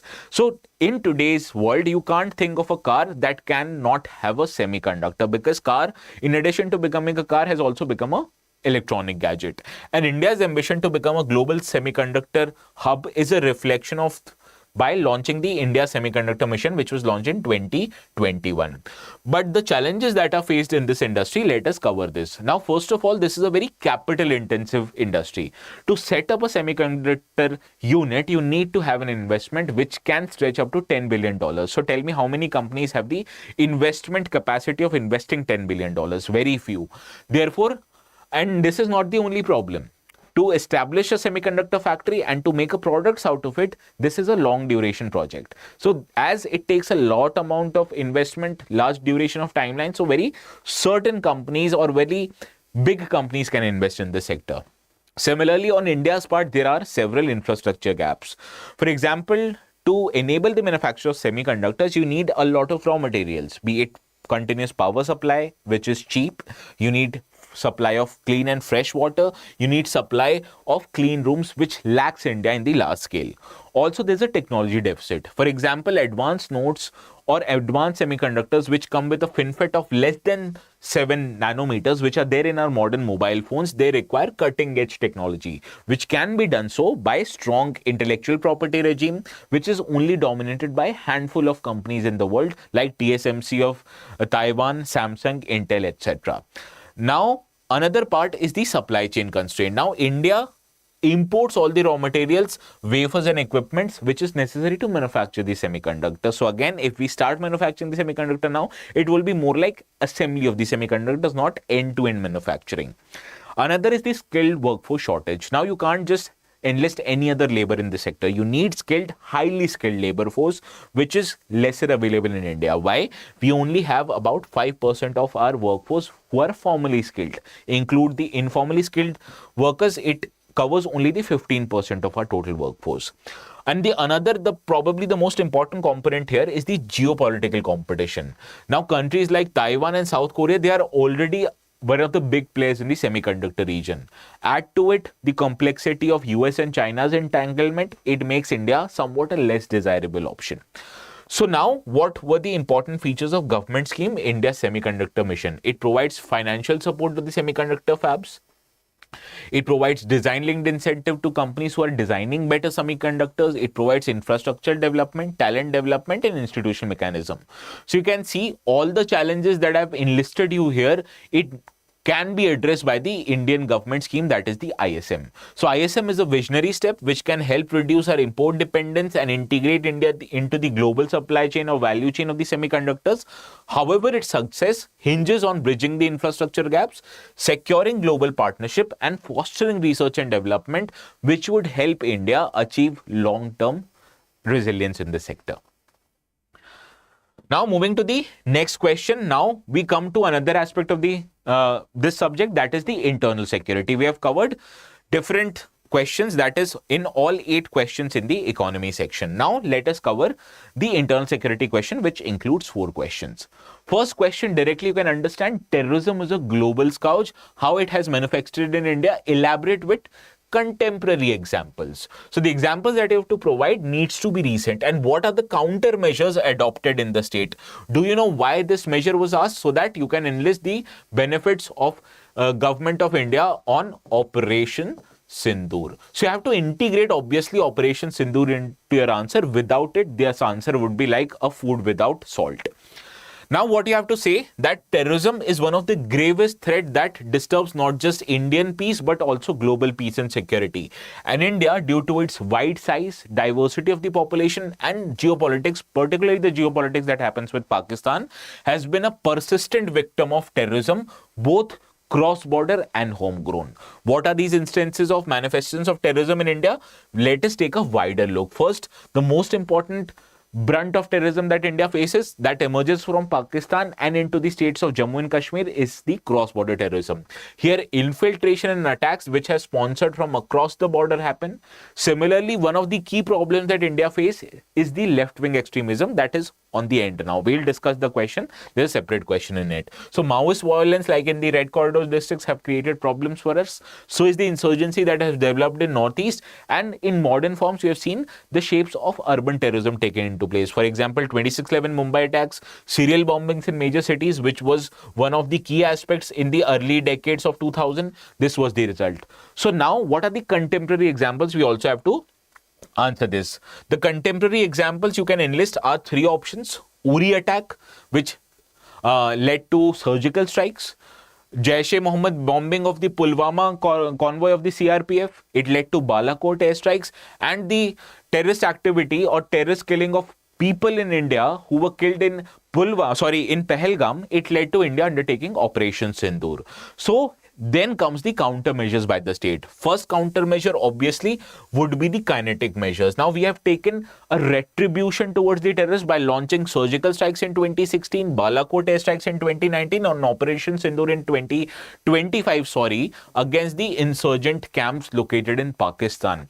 And this has changed India policy towards seeking retribution against the terrorist activities that Pakistan perpetrates in India. In addition to that, we have also followed a legal route to prosecute the terrorists who are caught, and the supporters of the terrorists, both on-ground workers. We have taken a judicial recourse through UAPA Act and also formed a separate investigation agency after the 26/11 Mumbai attack, that is the NIA. Also, we have taken a diplomatic route. Globally, we have advocated for a definition of terrorism which still is not there in global phenomena, like the Comprehensive Conventional International Terrorism Act. Now, in addition to that, we have also taken capacity building. That is, we have tried to modernize our police force, improve intelligence sharing by multi-agency center, and we have also tried to take a developmental approach, be it Kashmir, be it Red Corridor districts, our civic action plans, infrastructure support in the Northeast and left-wing terrorism creates intense incentives for people to drop their arms and move into a more developmental-oriented approach.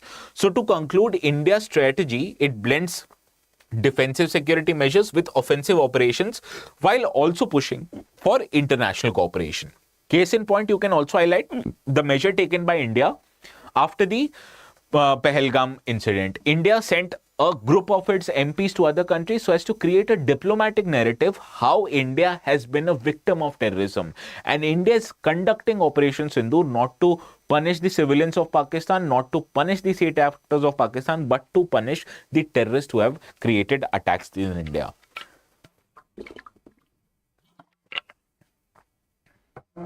Now the next question is one of, again, the most favorite topics of UPSC, that Government of India recently stated that the left-wing extremism will be eliminated in 2026.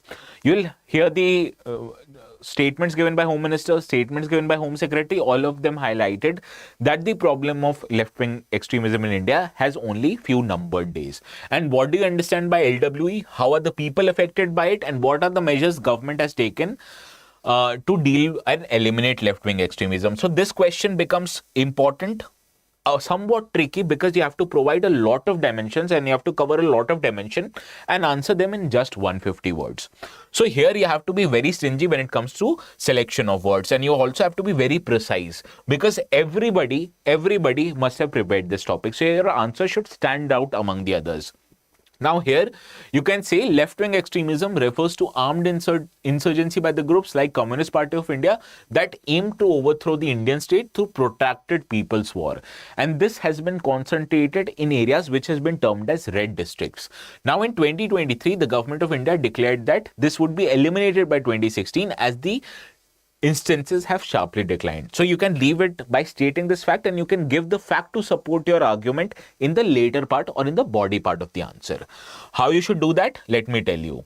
First of all, you have to highlight how it impacts people, because the first demand of the question is how are people affected by it. You have told what is an left-wing extremism here. Now let us address how are people affected by it. It leads to loss of life and insecurity, be it civilian, security personnel, local leaders. They are often targeted in these attacks. Similarly, it leads to economic disruption, destruction of road, railways, telecom lines. It hampers connectivity and trade. For example, to deal with terrorism in India, the government used to restrict the access of internet in Jammu and Kashmir, and this invariably also negatively impacted the locals. How would they be able to make online payments? documents? How will they be able to make or navigate using Google Maps if there is no internet? Also, it leads to denial of development. In an area where there is fear of violence, obviously business can't mushroom in those areas. Similarly, it leads to societal alienation. Imagine the plight of local Kashmiris. Imagine the plight of tribals who are living in the Red Corridor districts. Imagine the plight of Northeast people who have been denied the fruits of development because of the insurgency in this area. Similarly, it also leads to health setbacks in the social sector, be it delivery of educational services, be it access of health services. All of them have been disrupted. So this is how terrorism in any form, be it external or internal, affects the day-to-day life of the Indian citizens, denies them the very rights that the Constitution promises them.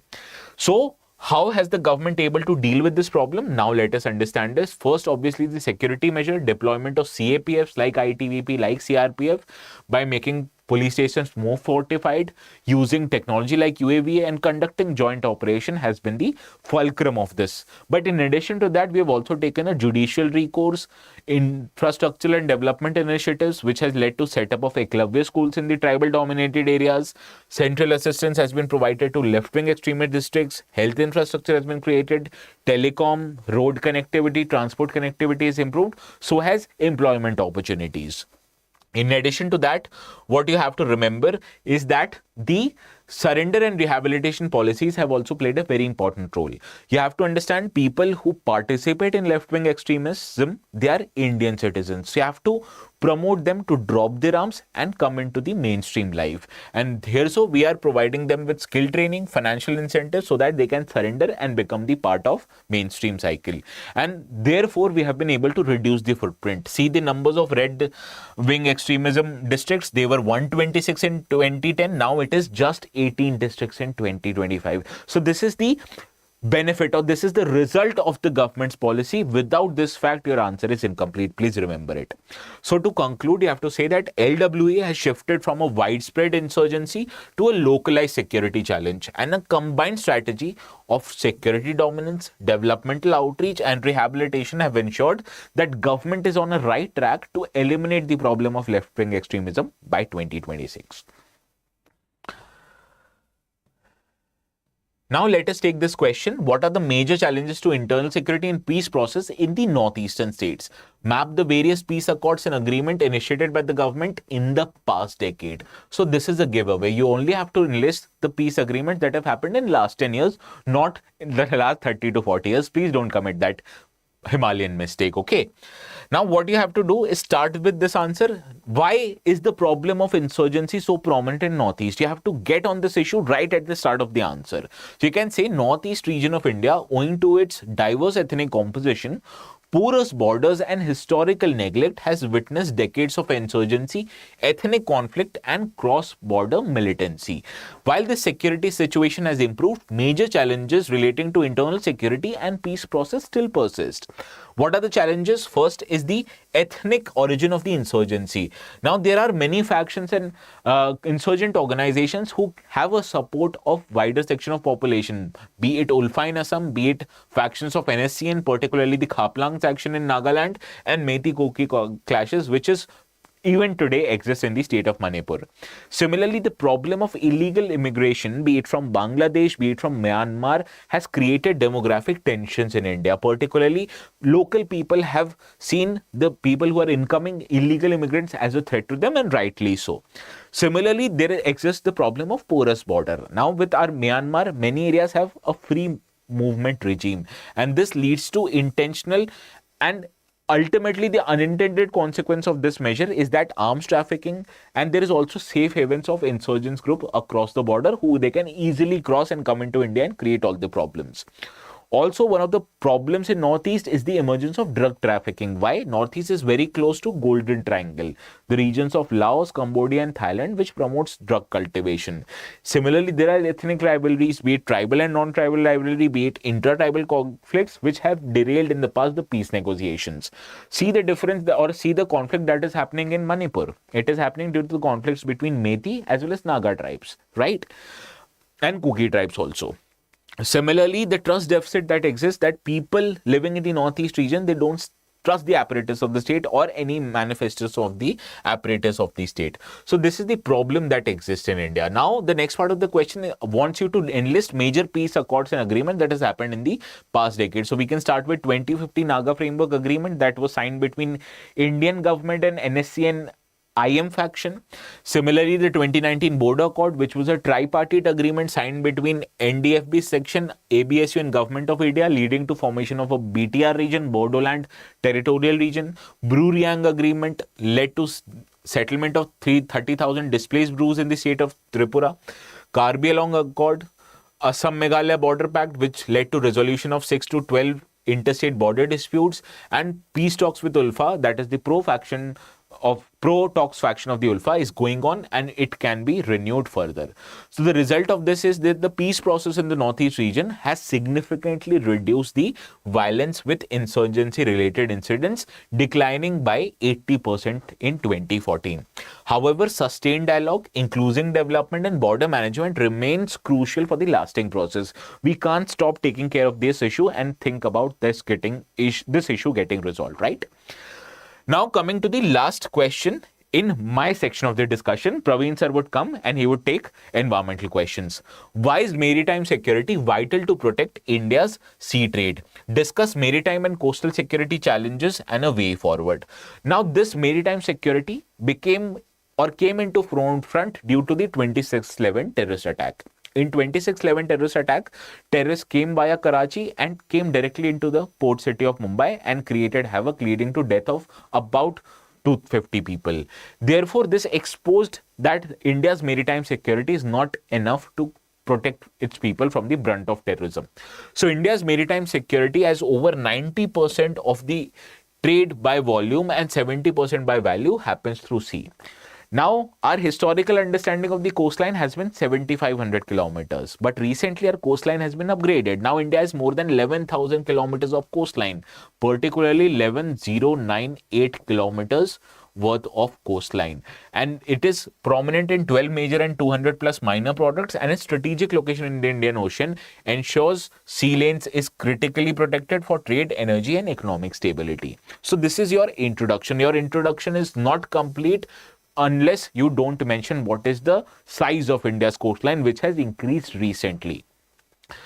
Now, the maritime and coastal security challenge is that first of all is the sea trade vulnerability. Now, piracy and armed robbery is prominent in the regions of Arabian Sea, particularly very close to the countries like Somalia and Bay of Bengal regions, and it leads to disruption in energy import because we are dependent via sea route to import as much as 85% of our domestic crude oil requirement.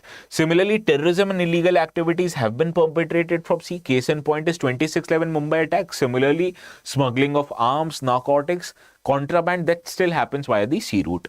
Geopolitical and strategic threats have emerged, particularly the string of policy done by the Chinese government and the PLA, which has increased its presence in the Pakistani region. Similarly is the maritime boundary dispute, that is Sir Creek with Pakistan. Now, another issue that has created a problem is the fishermen and coastal community issues. This is prominent that Indian fishermen have been arrested by countries like Pakistan, they have been arrested by countries like Sri Lanka, and this prohibits our countries or our fishermen to fish without any fear. Also, lack of awareness among the coastal population about security protocols, about what are our boundaries very close to the boundaries of another country creates problem. Also, the emerging risks that have emerged is the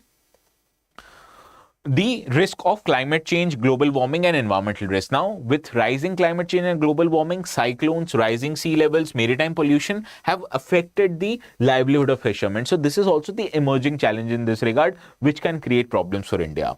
Now, the way forward in this is that we need to strengthen our radar surveillance, we need to enhance our deployment of the armed forces, we need to promote development of our coastal economy through Sagarmala and Blue Economy, and we also need to deepen the regional cooperation, be it through Indian Ocean Rim Association, Quad, Indo-Pacific Ocean Initiative, right? And to conclude, I would say that maritime security is indispensable for India's economic growth and strategic influence. So, a blend of robust naval capability, coastal vigilance and regional partnership is essential for us to safeguard our India's borders, our maritime interests, and to promote India's trade via sea. So, this is how we conclude our discussion for economy as well as security. Now, the part remaining is the environment and disaster management, which would be taken by Praveen sir. Any doubts in this session? I will get this notes uploaded on the Telegram channel. The name of my Telegram channel is called as ATS Live. So this is the channel that you can use to download the notes for economy as well as for security. And I will hand over the mic to Praveen sir, who is here to take your discussion related to environment and disaster management.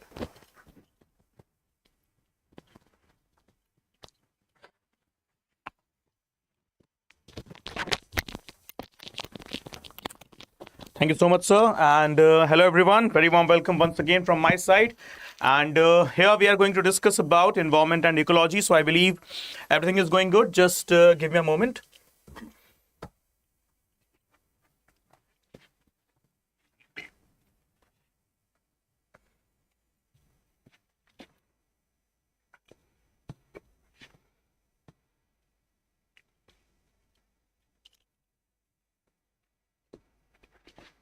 Okay, so guys, here we have the questions related to the environment and ecology. So I believe now I need not focus on the point that how to tackle the questions. You have already understood it with Ankit sir, right? So any questions, guys, before we start? Any questions? I hope so. No questions. Okay, so we can start, right? So the first thing, the question number 7, okay, today's GS paper 3. What do you mean by the term carbon capture, its utilization and storage? Apart from that, what is the potential role of CCUS, that is carbon capture, utilization and storage, in tackling the climate change, right? So first of all, the biggest challenge here in front of me, what's that? It's a 10-mark question. Simply speaking, 150 words only. So 10 marks, 150 words. Obviously, it's a huge challenge for me, right? And now here we have got the terms. That is, first of all, the approach. What is the proper approach I'm going to follow in here? Okay, just a second, guys.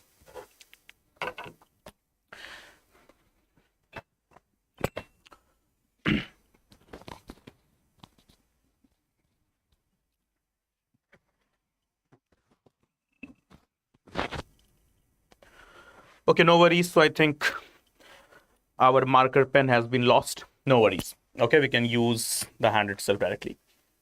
So the approach, begin by defining the CCUS. So obviously, you know, a good answer, what is that? Which is having a good introduction. So I must represent my knowledge in the very first paragraph itself. I have to define the term CCUS, and then I will have to go ahead with the other aspects, like what do you mean by the term BECCS, or what is the concept of net zero? Okay, BECCS as in the blue hydrogen enabling native emissions. Okay, simply like these things.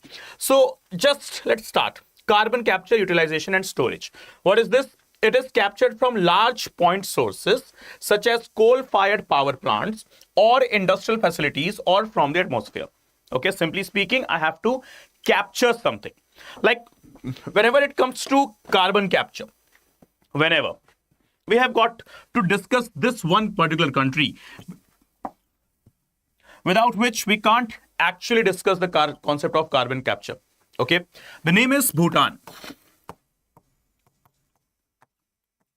The only country on this planet which is considered as carbon negative. Okay, the only country.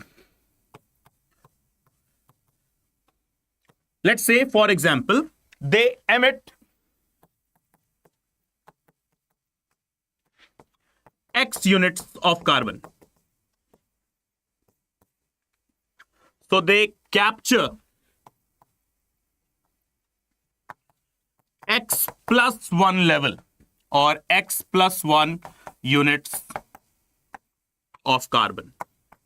So mathematically, if we represent it, it will become X minus 1. So that is why Bhutan, which has become the only country, okay, only country for what? For the sake of carbon capturing, which is negative in nature. As in they are capturing more carbon than they are emitting. into the globe, right? So we have to learn this from Bhutan. So how Bhutan was able to do such a thing? Because of its constitution. Yes, now you will say, sir, how are we inducting polity, constitution in the subjects of environment and ecology? Yes, it is. As per the constitution of Bhutan, okay, this is what the constitution of Bhutan. What they have quoted? At least 50% minimum. I think it is 60%.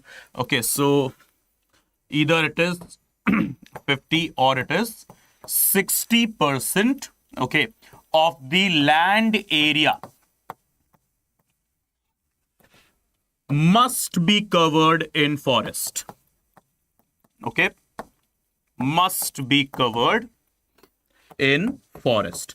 This is what they have directly quoted in their constitution. Okay, simply where?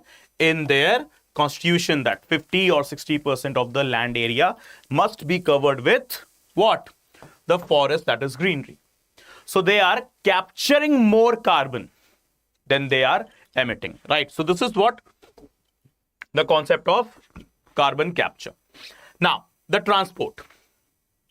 Once captured, CO2 is compressed and transported by ship, rail, truck, that is by road, or pipeline to where it will be utilized or stored. Then utilization can be used to create valuable products such as, for example, cementitious materials, chemicals, or even more fuels. Then finally, storage.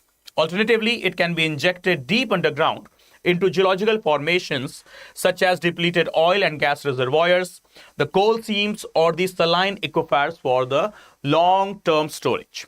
So this is what CCUS, carbon capture, utilization, and storage. And you know what? The fact is, it's the type of a question which is not a surprise. Because this is something which is a evergreen topic. Evergreen as in these are the things which are often in news. It's not like this, they are in news since last 1 year, 2 years, 3 years, 4 years. Absolutely not.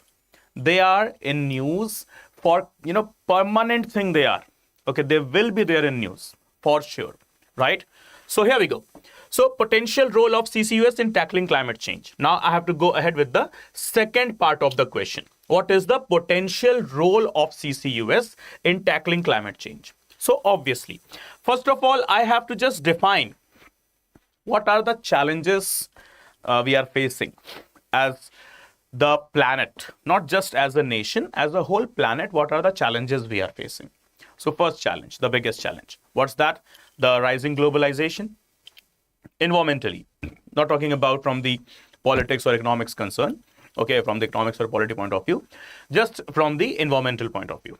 The globalization, okay, that has literally sparked the overall trade. And we are into the trade war. And this trade war is compelling the companies to install more and more of industries. And the installation of more and more of industries is leading to the emission of more and more of carbon as well as other pollutant materials inside our environment. Hence, as a result, we are facing what? The global warming. The average annual temperature of Earth has increased more than 1 degree Celsius. What we are watching, that many of the glaciers, they have been converted into the ice sheets. Many of the locations that have gone or they have been submerged beneath the sea as well, right? And apart from that, yes, this increase in population is also troubling the normal life of not just the humans, but also the animals. So from Homo sapiens to flora and fauna, these are the challenges what we are facing. And now, the only reason is the excess amount of pollution. So what is the technique? Are we going to just end this globalization thing? That's not possible now. So what is possible? To curb the pollution, to go ahead with the proper mitigation technique. And here we have got some issues. So mitigation of industrial emissions. Okay, first thing, that is to reduce emissions from hard to abate sectors like steel, cement, and fertilizers, where renewable substances or substitution is limited. And then for which we have got some more measures like complements to renewable energy. And apart from that, pathway to negative emissions. Okay, so for this, we have got types of carbon capture and storage technologies like chemical solvent based, physical solvent based, absorption solvent based, as well as cryogenic. So obviously these are the things which is, very hardcore science and technology thing. Okay, if you're not a student of science and technology, so obviously this was a thing which was not much to you, which was not much, familiar to you. But yes, if you are a student of science, that you might be of the, some knowledge maybe, or maybe exact knowledge of the things. So we have got chemical solvents, so ideal for low CO2 concentration. Physical solvent suitable for high CO2 concentration. Then absorption best for moderate to high pressure, and cryogenic preferred when power costs are low. Okay, so these are the techniques specifically for what? CCS, that is carbon capture and storage, not utilization. Remember, utilization thing is not present here. Okay, so as we can go ahead up here, an example has been mentioned. Okay, you can keep it for your prelims perspective as well if you are targeting 2026 or 27 exam. The Drax power station, okay, in UK, United Kingdom, which is piloting the BECCS for larger scale carbon removal. So they are going ahead with what? They are going ahead with the physical absorption technique. Okay. Then enhancing energy security. This is what we have already discussed in internal security and economic segment, okay, where we have already learned about or understood about the sovereign nationalism concept. We had this question in our GS paper 2 as well yesterday. Then we talked about the strategic autonomy. And yes, considering the trade protectionism concepts as well. So for that, what we have got here, enhancing the energy security. So CO2 utilization in enhanced oil recovery boosts fossil recovery while reducing emissions and improving the energy security supply. So that we can go ahead with the proper establishment of those grids, which are providing us the energy from the renewable energy sources. For example, thermal energy, wind energy, or even the hydroelectricity. Okay, that is the hydroelectricity, basically the hydropower. Okay, so these are first such techniques or few such techniques. Okay, so this is how I have to go ahead with my answer, and then I have to put the India angle as well. That is how are we going to deal with it. So our potential, so India sedimentary basin of 400 to 600, okay, storage potential, making CCUS critical for net zero by 2070. So it is our target. Okay, when you talk about the nationally determined goals, okay, all the we have got the NDGs and we have got the SDGs as well, sustainable development goals, okay, through which we have committed in the international forums on the global stages that by 2070 we shall be a country which shall be actually emitting zero carbon in the environment. Okay, so this is our SDG, Sustainable Development Goals, as well as our NDGs, Nationally Determined Goals. Okay, so this is the first question for us, and now moving on to the next one. The seawater intrusion in the coastal aquifers, the question number 8. Okay, this is once again our environment and ecology question. So seawater intrusion in the coastal aquifers is a major concern in India. So the next part is, what are the causes and the remedial measures to combat this hazard? Okay, so let's understand the question once again. Okay, so what is this? Seawater intrusion. Where? In coastal aquifers. Where? In coastal India. Okay, now this is what the concern is. What are the second part? What are the causes and the remedial measures to combat this hazard? So obviously, I will have to start my answer with the concept that what do I understand with seawater aquifers, okay, or the seawater intrusion into the coastal aquifers. So I have to maintain two things, okay, seawater intrusion and the coastal aquifers. So to begin with, a concise definition of seawater intrusion and India's vulnerability, like going ahead with the reports of IPCC and UNEP, okay, and so on. So next is to outline the categories and outlining the anthropogenic or the over extraction or the recharge loss that we have been focusing or we have been facing basically. And then coming back to what do we understand by the term, the coastal aquifers. Okay, So as we can see here, seawater intrusion refers to the inland encroachment of saline water into the fresh water. Okay, so this is what the definition is. Seawater intrusion refers to the inland encroachment. Inland encroachment of what? Of saline water into the fresh water.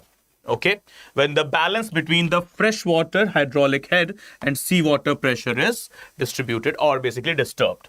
Okay, so in coastal aquifers, freshwater head inlet normally prevents seawater from advancing. Okay, and then freshwater is lighter than saline water. As you can see, the density, okay, it's quite less as compared to the saline water, right? Then, however, due to the reasons such as sea level rise, extreme events, and groundwater overuse, they are just going ahead with this problem. That is, the saline water is getting mixed with the freshwater aquifers or the freshwater reservoirs, simply, right? So, now, anthropogenic causes. What are the causes? So, groundwater overuse, first of all. So, excessive pumping for irrigation, cities and industry lowers inland freshwater head.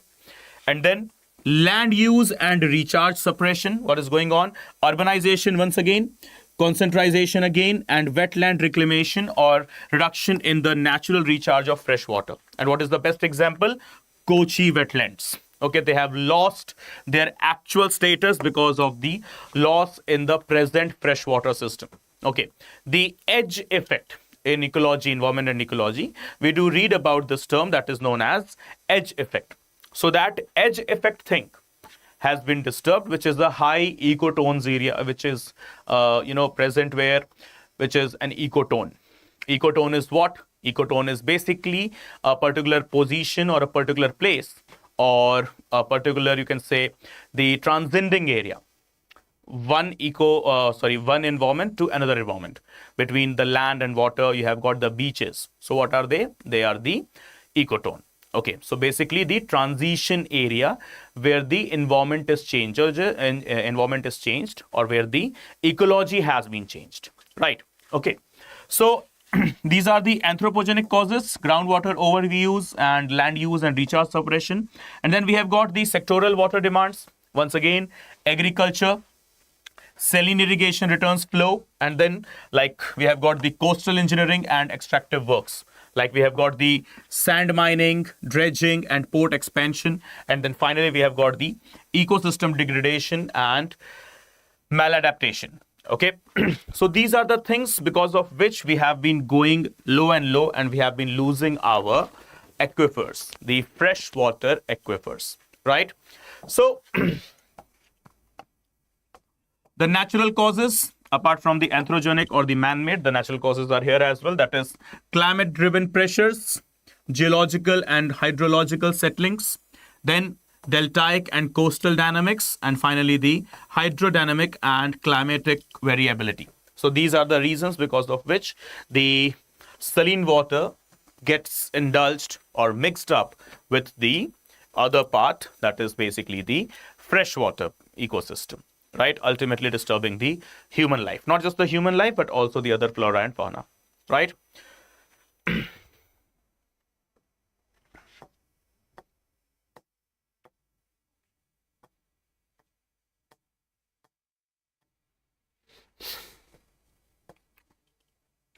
So as we were discussing, the Sustainable Development Goals or the nationally determined goals, right? This is something, a question related to the very same point that is here. Write a review on India's climate commitments under the Paris Agreement of 2015, Conference of Parties 2015, simply COP15 it was called, and mention how these have been further strengthened in COP26, that is in the year 2021. In this direction, how has the first NDCs, the nationally determined contributions of 2021, intended by India, has been updated in 2022? So a core environment question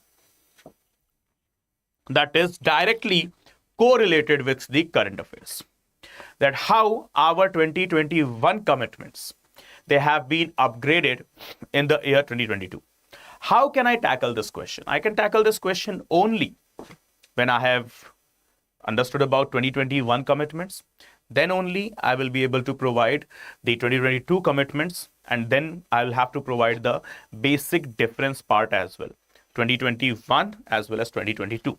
But how can I tackle them? Only when I have read them. So this is a particular type of a question that is literally hardcore, that is literally a bit more on the tougher side, okay, that has made question from easy to moderate. Okay, because economics question and internal security question, as you have seen, they were not that troublesome in nature. Okay, but yes, the questions like here, we are dealing with these core plus dynamic things, okay, static plus dynamic things, which has made the question paper, okay, to change its nature from being an easy part to the moderate part, or even above moderate part, right? So let's see. Approach. Begin with how climate change creates developmental and security challenges for India, and link it with Paris Agreement. And then finally to the India's first NDCs, that is nationally determined contributions. Okay, so let's go. Climate change, the introduction. As you can see the intro part here. So the climate change possess developmental and security challenges for us. Under the Paris Agreement, India submitted its first NDCs to balance growth with sustainability. And over time, these commitments have been strengthened, especially at COP26, which happened in the European city of Glasgow. Okay, now, India's first NDC, what was it? So target was the reduction of 33 to 35% of carbon by 2030. Achievement, if we talk about, so already reduced by 33% by 2019. Okay. Then going ahead with non-fossil capacity. Target 40% installed electricity capacity from non-fossil sources by 2030. And achievement by 2023, 44% of the capacity is non-fossil. And then going ahead with carbon sink. Target, so 2.5 to 3 carbon emissions, okay, billion tons of carbon emissions sink through forests, and progress. Forests and trees cover increased to 24.6% of India's geographical area. So this is where we have been going on a positive note, on a positive side, right? So as we can understand, representation of these positive notes represents that how the policies, at least related to environment and ecology, as well as the social groups, the civil society organizations, okay, that have been asked by UPSC on the very same part in paper 2, they have been working quite well. The awareness thing inside the humans, general Indians, they have grown as well, right? So updated NDCs. So what are they? As per 2022. Higher ambitions. Emission intensity reduction raised to 45% by 2030 as compared to the 44%. Then energy mix. Non-fossil capacity targeted increased by 50%. And lifestyle for environment, that is LIFE campaign, promoted sustainable lifestyles and demanded side actions and continuity. Forest sink, adaptation, and finance goals, they have been retained as well. Right? So this is what we have been doing. So now the next part. Why has India declared net zero despite the developmental constraints? Okay, so first and foremost is the moral and diplomatic positioning. So India, that is we, have historically contributed only 4% of cumulative emissions as compared to the countries like US, 25%, China, around 27 to 28%. Okay. So declaring net zero by 2070 strengthens India's argument of equity and climate justice, right? So representation of a superpower is the key term here. Second, the global leadership of Global South. So when you talk about the South-South cooperation as well as the regional cooperation from ASEAN to SAARC and to other organizations like BIMSTEC. Okay, so we have been positioned as a leader of developing nations by showing ambitious but with a longer horizon like the net zero by 2070. Then it's an economic opportunity to us as well. Okay, going ahead with renewable energy, hydrogen and EV sectors that are considered as sunrise industries. And then negotiating leverage. Basically, ambition strengthens India's case for climate finance and technology transfer that we need badly. Okay, technology transfer. Right. So this is what our stand is. This is where we are focusing. This is where we are working. Right. Okay, so guys, this is it with regard to our questions, our discussions for today, right? So I hope this is all clear to all of you. Any questions, guys? Come on, please. Can I have the answers? Anyone want to ask anything? No? Okay, great. Okay, guys, so I believe you guys have got all the inputs related to the topics. Okay, everything is clear and you guys are facing literally no issues. Okay, great. So thank you so much, guys, and we'll wait for GS Paper 4 discussion, and that shall be done by Soumya Pandey ma'am on our same channel, that is StudyIQ IAS English. So stay tuned with the channel for the holistic discussion of GS Paper 4, that is Ethics, Integrity and Morale. Good day, everyone. See you soon.